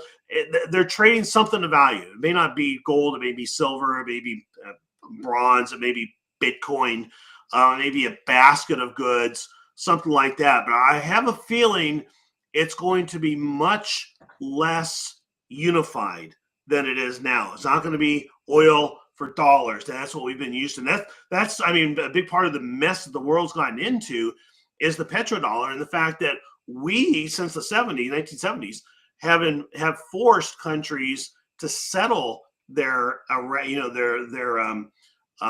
oil transactions in dollars. And if they don't, guess what?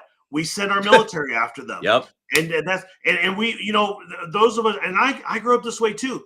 I thought, boy, Saddam Hussein, he was such a dictator. Gaddafi, he was such a horrible guy. No, these were actually not necessarily great people, but right. Their greatest sin was that they wanted to become financially independent from the U.S. Right. And I would be really curious to see if you start coming across all this declassification, and that's one of Hegseth or the other guy, FBI. Kash Patel. Kash Patel. I don't remember which one of them came out, but basically said that day one we're going to just start unloading all of this stuff that's been kept by the government. Yeah. And I really think that could be part of it, that you start seeing, oh boy. Yep. Yeah, we've been the bullies on the block for a long time. And we are not really the good guys in the world. No, maybe basically let's fix that, but yeah, we were the thugs. We were the thugs for the global bankers, if you ask me. And I think a lot of this is going to go back to City of London. A lot of it's going to go back to the Rothschilds. It's going to go back to the JEWSs. That all of these things, I think, are going to point back that same direction. And we see 9/11, and we see JFK, and we see the Trump shootings, all these different things, and they're going to keep going back to the same source. And I think one of the reasons we haven't had, and Trump didn't do any of this declass his first term, is because we just weren't ready for it. We weren't ready for the magnitude that we're caught up. We were the enforcer for like pure evil in the world. It totally jives with Trump's whole thing about not releasing the JFK tapes. Right. Yeah.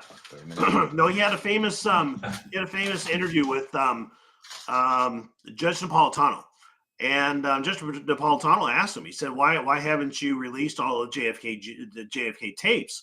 And he said, "Judge, if you had seen what I have seen, you wouldn't have released them either." And it's kind of like, okay, yeah, there you go. There we go.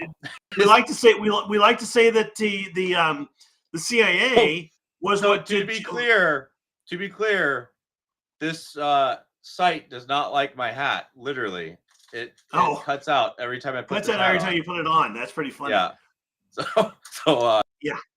I'm gonna have to make some different type. That's pretty funny. Again. Yep.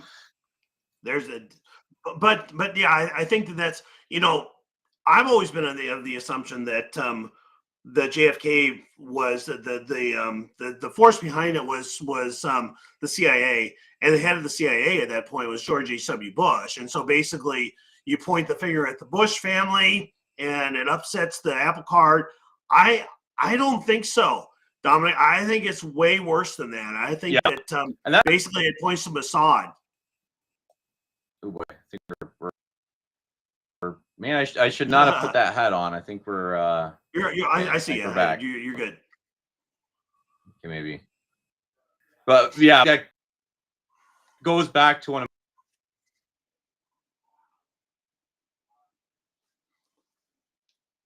Oh, I lost you again.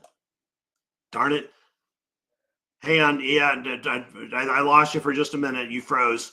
The tinfoil, I think it was the tinfoil hat must have done it. So hey, you'll come back. You'll come back, I'm sure. But yeah, I think that's what's going to end up happening as we see all of these all this disclosure come through. It's going to be the same culprits over and over and over again. It's like, why as a country did we not do something about this? Why did we let this go on so long? And that's going to point the finger at the Obamas and at the Bushes. And it's like, to what extent were you guys all, complicit in all this? And I guarantee that they're going to have been complicit.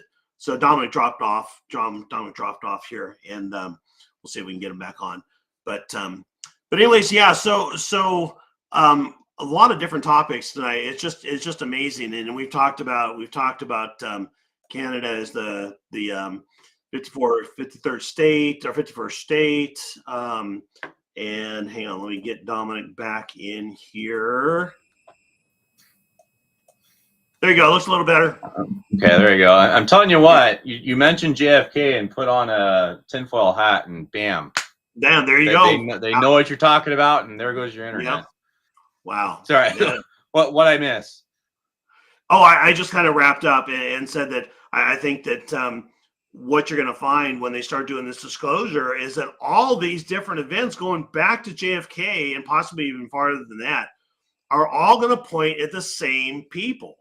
You know? And I think that goes back a bit to one of the very first things I was talking about today, that it's a heck of a prediction, but you could totally possibly see the dissolution of the Israeli state on January 20th. That's a big, that's kind of far out there. If I wanted to test it, I'd throw my hat back on. But just the disclosure of everything that they've done, or allegedly what we think that they've done. This is kind of a bit conjecture, but educated conjecture, that you can trace a lot of the evils in the world back to them, and they are the ultimate parasite. Right. And you could basically just see, here's the whole picture, guys, and this is what we're going to do about it. We no longer recognize them as a state, and by the way, they own the Fed and they own the dollar. So boom, all gone, all starting fresh. Nasara, Jessara, if you want to be down that sort of rabbit hole, that's a heck of a rabbit hole. Yeah, that's another. That's a whole nother discussion. That one might require me a bigger hat. Yeah, Nasara, that one is the ultimate white pill conspiracy theory. Basically, it says that it's fun, but it's fun. Yeah. Well, it basically says that all these trillionaires, super trillionaires who have gotten fat and rich off of the people and off of child molestation and all these kind of things, they're going to have all their money confiscated. All of our debts are going to be forgiven, and basically their money is going to be distributed out, and we're going to start over, and we're going to have free energy and all this kind of stuff. I mean, it's a fun one. That's fun. We'll have to have a podcast about the predictions for the July 4th, 2026. Yes. That one, especially as an Iowan, that's super cool. Yeah. We're having the World's Fair in Des Moines, which is only an hour and a half from us.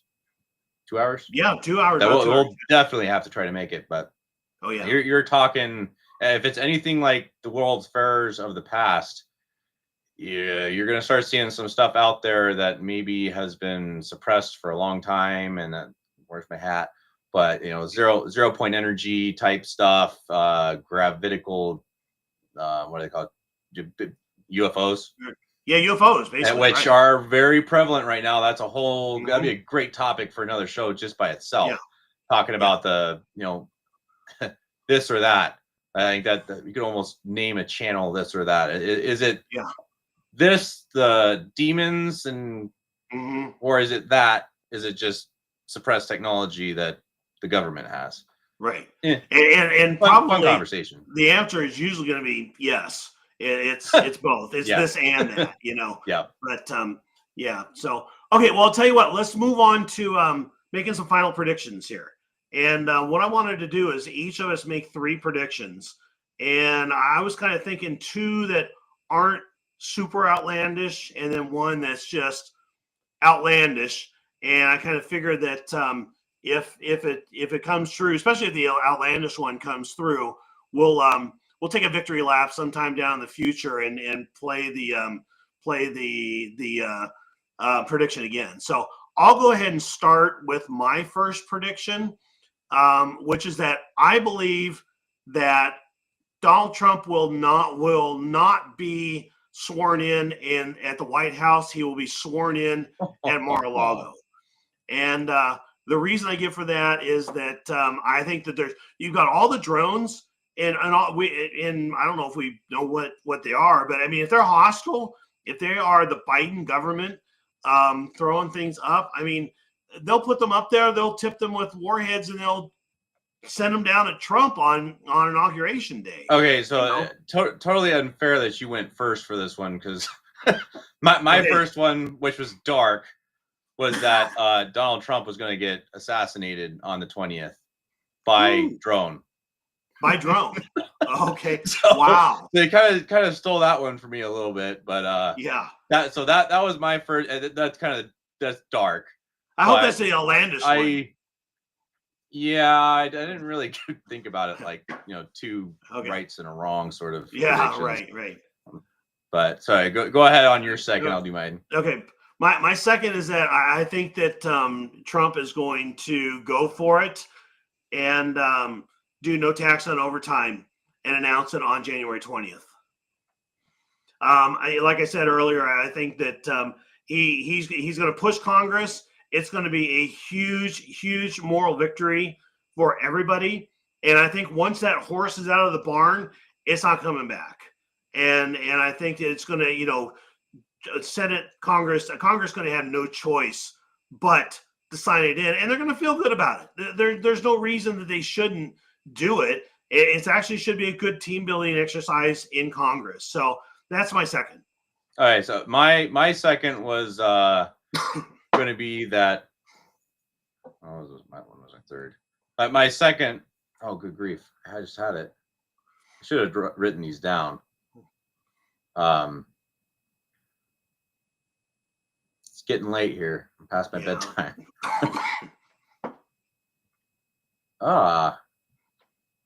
Like having a massive brain fart here. It was. Why don't you go ahead and do your third? I'll do my third one. Okay, I'll do my third one. You can think through yours. Yeah. I did this yesterday. I kind of went right down here.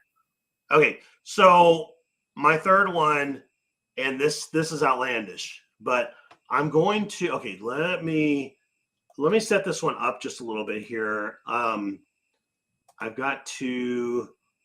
Hang on, there's oops, I got to shut down the thing here. Let me see if I can find the image here. All right, so if you look at, I'm going to show you the. This was the basically the thumbnail for today. Okay, I know where you're going with this one. Yeah, I'll bet you do. Okay, so you can see the White House in the background there. In the foreground, you can see on the left, closer to the White House, you can see the stage where he's actually gonna, put his hand in the air, and then you see big crowd, big stands there, and then across the street is something that just looks really weird. I'm not sure exactly what it is, but now take a look at this from more of a ground level. Okay, when you look at this, I mean, this looks like That's gallows. Is that it? Does it looks like it's gallows where people would Yeah. be hanging from, right? And that's out. I mean, you can see that if you look at the camera, like at the DC the cameras, even that's what you see. So that's been out there for a while, and I think that it's going to basically be showtime here on the first wave. Excuse me, of public hangings, and that's my prediction. My third prediction is that there will be public hangings. That's outlandish. That's out by there. the end of February, not by the end of January, by the end of February, and it's going to be for probably the sex trafficking stuff. It might be for treason, but it's going to be more likely for the sex trafficking because everybody's going to agree that this needs to be done. There's going to be once it's found out what these people are doing, what they've done, there's going to be no sympathy for them there will whatsoever. need to be public hangings in order to keep civil. Just to keep things in order. Order. So that's number 3. Okay, so I remembered. So my number 2 was the day of Trump is going to name the Gulf of Mexico the Gulf of America, and the reason for this is the reason, which is I think is awesome, is that Biden just a couple days ago put into law or banned a whole bunch of oil drilling off the coast of the Gulf of Mexico, and like in that terminology. So what Trump is going to do, he's going to just come and say, well, it's not the Gulf of Mexico anymore. Sorry, right? Those laws don't apply. So we're now the Gulf of America. He's talked about this before. I think that'd be kind of hilarious. But that's kind of my frivolous number 2. My number 3 was that day one. This kind of goes against what I was talking about earlier on my thoughts, but a prediction would be that Trump publicly proves that the 2020 election was stolen and nullifies all of Biden's executive orders and throws a whole bunch of people in prison for it. Wow. With receipts. And that's a term that he's used before, that we know that this was stolen and we have the receipts. Right. So that would be that's my number 3. Yeah, he has said all along that he has the receipts. And so you would have at least one Supreme Court judge, right? It's Ketanji Brown, who would be, I think the local judges is the bigger deal. Because he had like 240 local judges or something like that, right? That he signed in. I know that there's some big number of appointed justices that he would be nullified if they could prove that he wasn't actually the president. Right. So you would have a position of sede vacante for 4 years. Right. Yeah. That'd be ironic. So do you have thoughts in terms of how are they going to prove it? Are they going to prove the machines, that the machines were fraudulent, or just the it'll be a stack of stuff this big. So I'll have the machine logarithms and all the audited, fake votes basically, and all the big conspiracy that was out there for a while in the 2020 era was that all of the ballots were watermarked.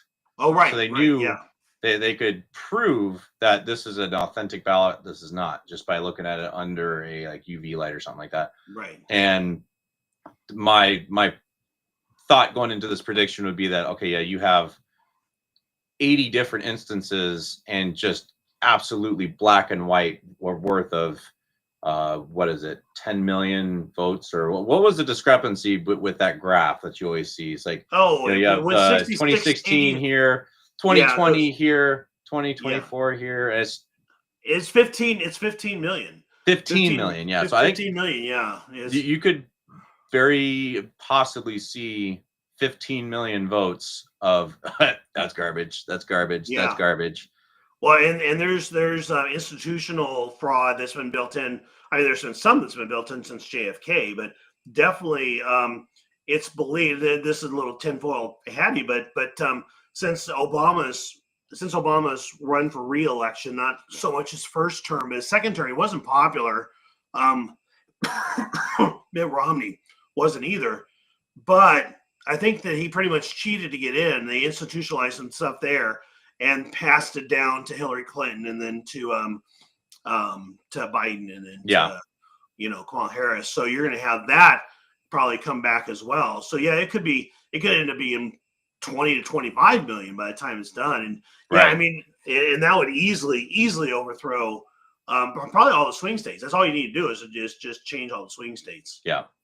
So all right, so we're going to bring this back. We're going to bring this back in 3 or 4 weeks, and we'll have to have a little segment where we do a pat on the back, pat ourselves on the shoulder, or be like, "Oh no, we were so wrong.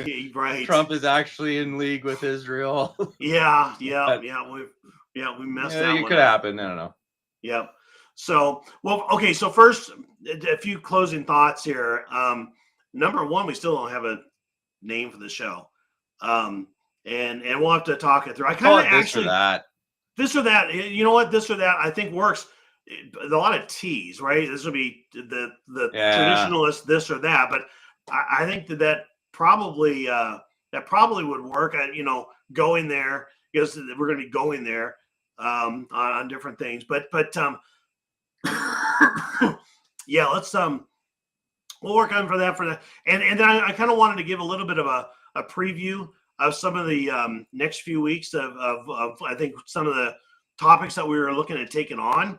And I'll let you kick this one off, Dominic, with a quick discussion of World's Fair in 2026. Well, I'm going. Yeah. I want to see the free point energy. Yes. I think that would be a good one to save for another day and kind of talk it through. I would like to do some actual research on it and see, from the previous World Fairs and the technology that has come from the fairs, and kind of balloon that out to, okay, you have this was founded in the 1912 one, and this is all the technology that came out of it, and maybe do a similar, gradation of what could be coming next. Right. But yeah, if you get a chance, we did this just the other night. We watched a documentary. It was about a 2-hour documentary on the World's Fair in St. Louis. St. Louis, 1903 or 1904. It was actually the 100th anniversary of the Louisiana Purchase. Was the celebration there, but that was probably the biggest. I think it was the last. It was unbelievable how big and how grand, and there is so much futuristic technology at the time. It was an amazing event, and this one in 2026. Just speculate. We go on for probably 2 hours speculating on what technologies may be unveiled at that thing. Yeah. So, yeah. No, totally. I wanted to do a podcast here at some point on we'll call it cosmology. All right. And this is basically round versus flat Earth. It's geocentrism, heliocentrism, all this egocentrism. Egocentrism. I'm an egocentrist. I'll have you all know. Okay. And I'm just going to say real quickly that I think that there are some basic realities that you can look out at that totally, completely disprove a couple of the different assertions. And when you see them, they're mind blowing.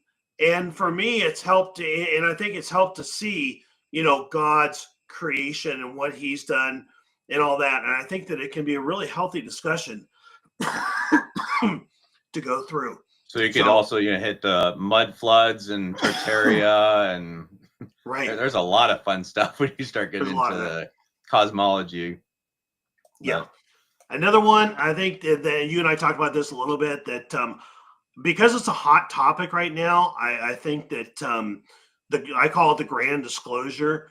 The basically you've got aliens, giants, UFOs, pre-Noah flood type revelations, men that are 14 feet tall, all this kind of stuff.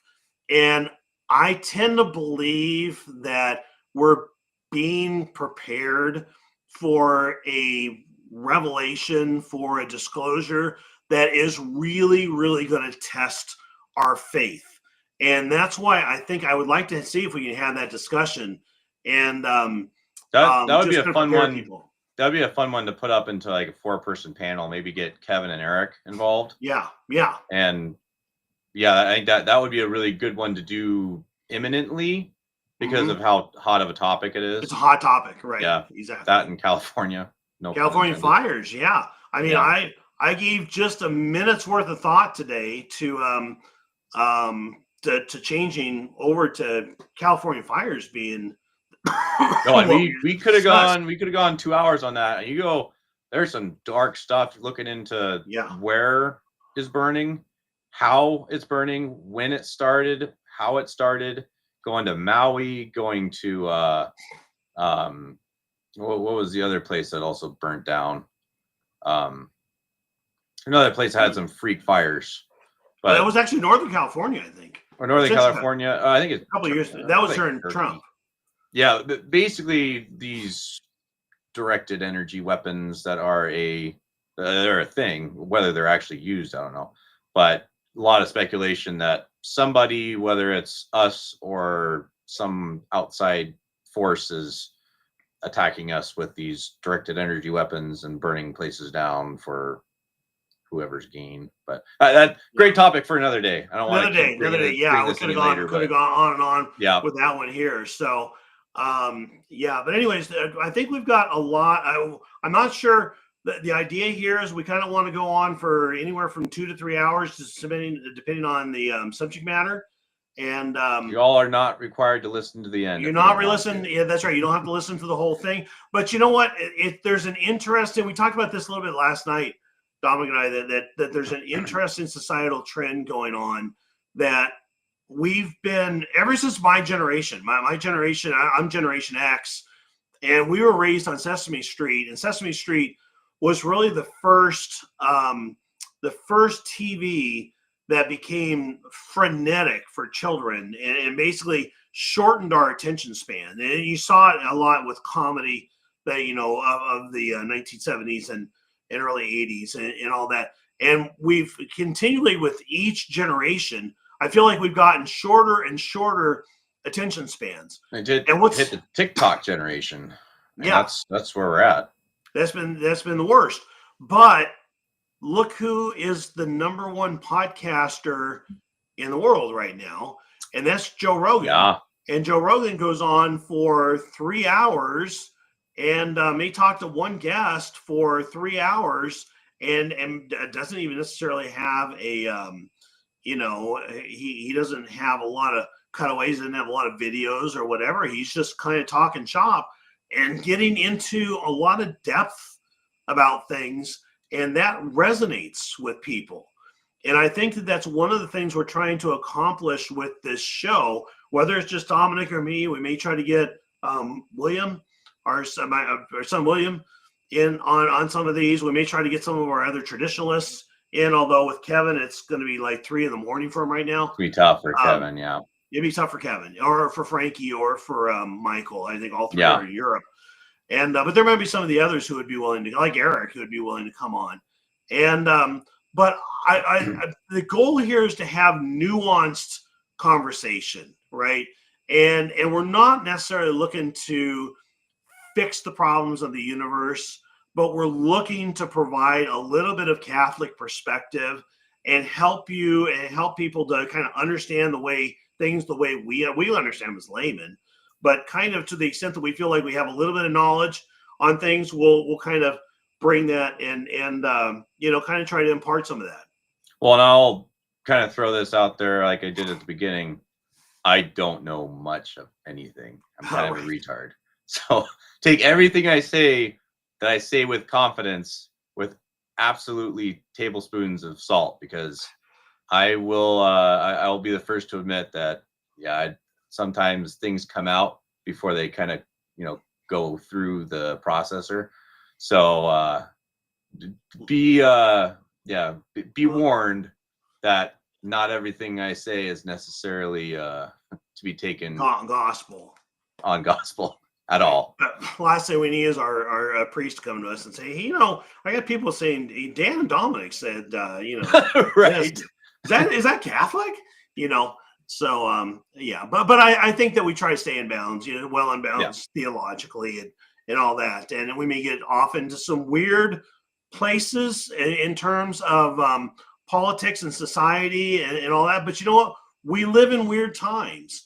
And I think that especially, I think about what's likely coming up with disclosure of aliens. How many people that we know are going to say, wow, these aliens, they all predate Jesus, and he must not be God. He was just like one of the Anunnaki or whatever it was. And I think you're going to see that pushed. Yeah, it's going to be pushed hard. And it's going to be, like I said, called the Grand Deception. And it's going to be pushed to try to make us lose our faith. And so to the extent that we can help inoculate a couple folks, along the way, I think it would be good. Well, I think a lot of this type of conversation in the past can be had with a, kind of half-hearted and light, because on an essential level, it doesn't affect our day-to-day life. It doesn't affect how I live my faith. It doesn't affect core tenets of my, essential being. But like you said, with the potential of the Great Deception that might be upcoming, that some of these conversations might need to be taken a little bit more on the serious side and a little bit more about, okay, this is actually going to affect our day-to-day life. Right. And what is my stance on it? Or if not even if you don't know what your stance on it is, have some talking points to be able to think about, to come to your own stance on, certain matters. So I think that we're at a slightly different time right now of that we can say, JFK he was killed by the CIA, but that doesn't really affect anything at all. It's a thought project, and it's pretty much it. But we're starting to come into, well, JFK was killed by the CIA, and now the CIA is going to come after all of us, because I put my tinfoil hat on, whatever. But all joking aside, I think that there is some seriousness that can be brought into these conversations. That's not just straight up conspiracy theory. It's not, a lot of it can be kind of garbled junk, but there is some talking points that probably not necessarily should, but could be taken to heart as argument points for somebody that's coming to you saying, hey, well, that now that the aliens are real, and they've, like you said, they've been around since before Jesus was, then, well, how can you still believe that you're in your Catholic faith? And having a couple like, okay, well, are these actually aliens, or what? Having the conversation to be able to have a conversation is important. Yeah. And like, we talked about this a little bit yesterday. You and I should probably consult with a priest, if not with the bishop, and just make sure that, what can we talk about? What can't we talk about? And let's make sure we stay pure, because I think you do have some pure evil in terms of its deception. I think it might even taste good, some of it, and but it's going to be incredibly deceptive. And you're starting to see it already with the stuff in New Jersey and I don't know about the directed energy weapons, but all this stuff going on recently with the UFOs, and I think it's coming fast. Yeah. Totally. No. I think what good place to knock it off here. That's a good place to knock off. I think we were 2.5 hours, or 2.5 hours, going on 2.5. Wow. Yep. And so kind of a good flagship take on this show, I think. Yes. And please let us know, if you give us some feedback. Too long, too rambling, or I really like the format, or whatever it is. We certainly like having all the chat. The live chat is awesome. Really does help things keep rolling. It's awesome to be able to interact. The people that are actually listening, and yeah, definitely add more comments. It helps the algorithms. Yes, comments, like, subscribe. Yep, everyone helps. Yep. All right, so Connor, you're gonna have to listen to it. Yeah, Connor, Sorry, you just started. Thanks, Father, for sticking with us the whole time. Yeah, That was a long, the last 3 ride. minutes. Yep. Sorry about that. But yeah, thank you everybody for joining. And yeah, please like, share, and subscribe. We don't have a Patreon site or anything like that. Not looking for that at this point. We're just looking for to have some fun, and appreciate you joining in. So until next week, or until next time, God bless. God bless everybody. Thanks.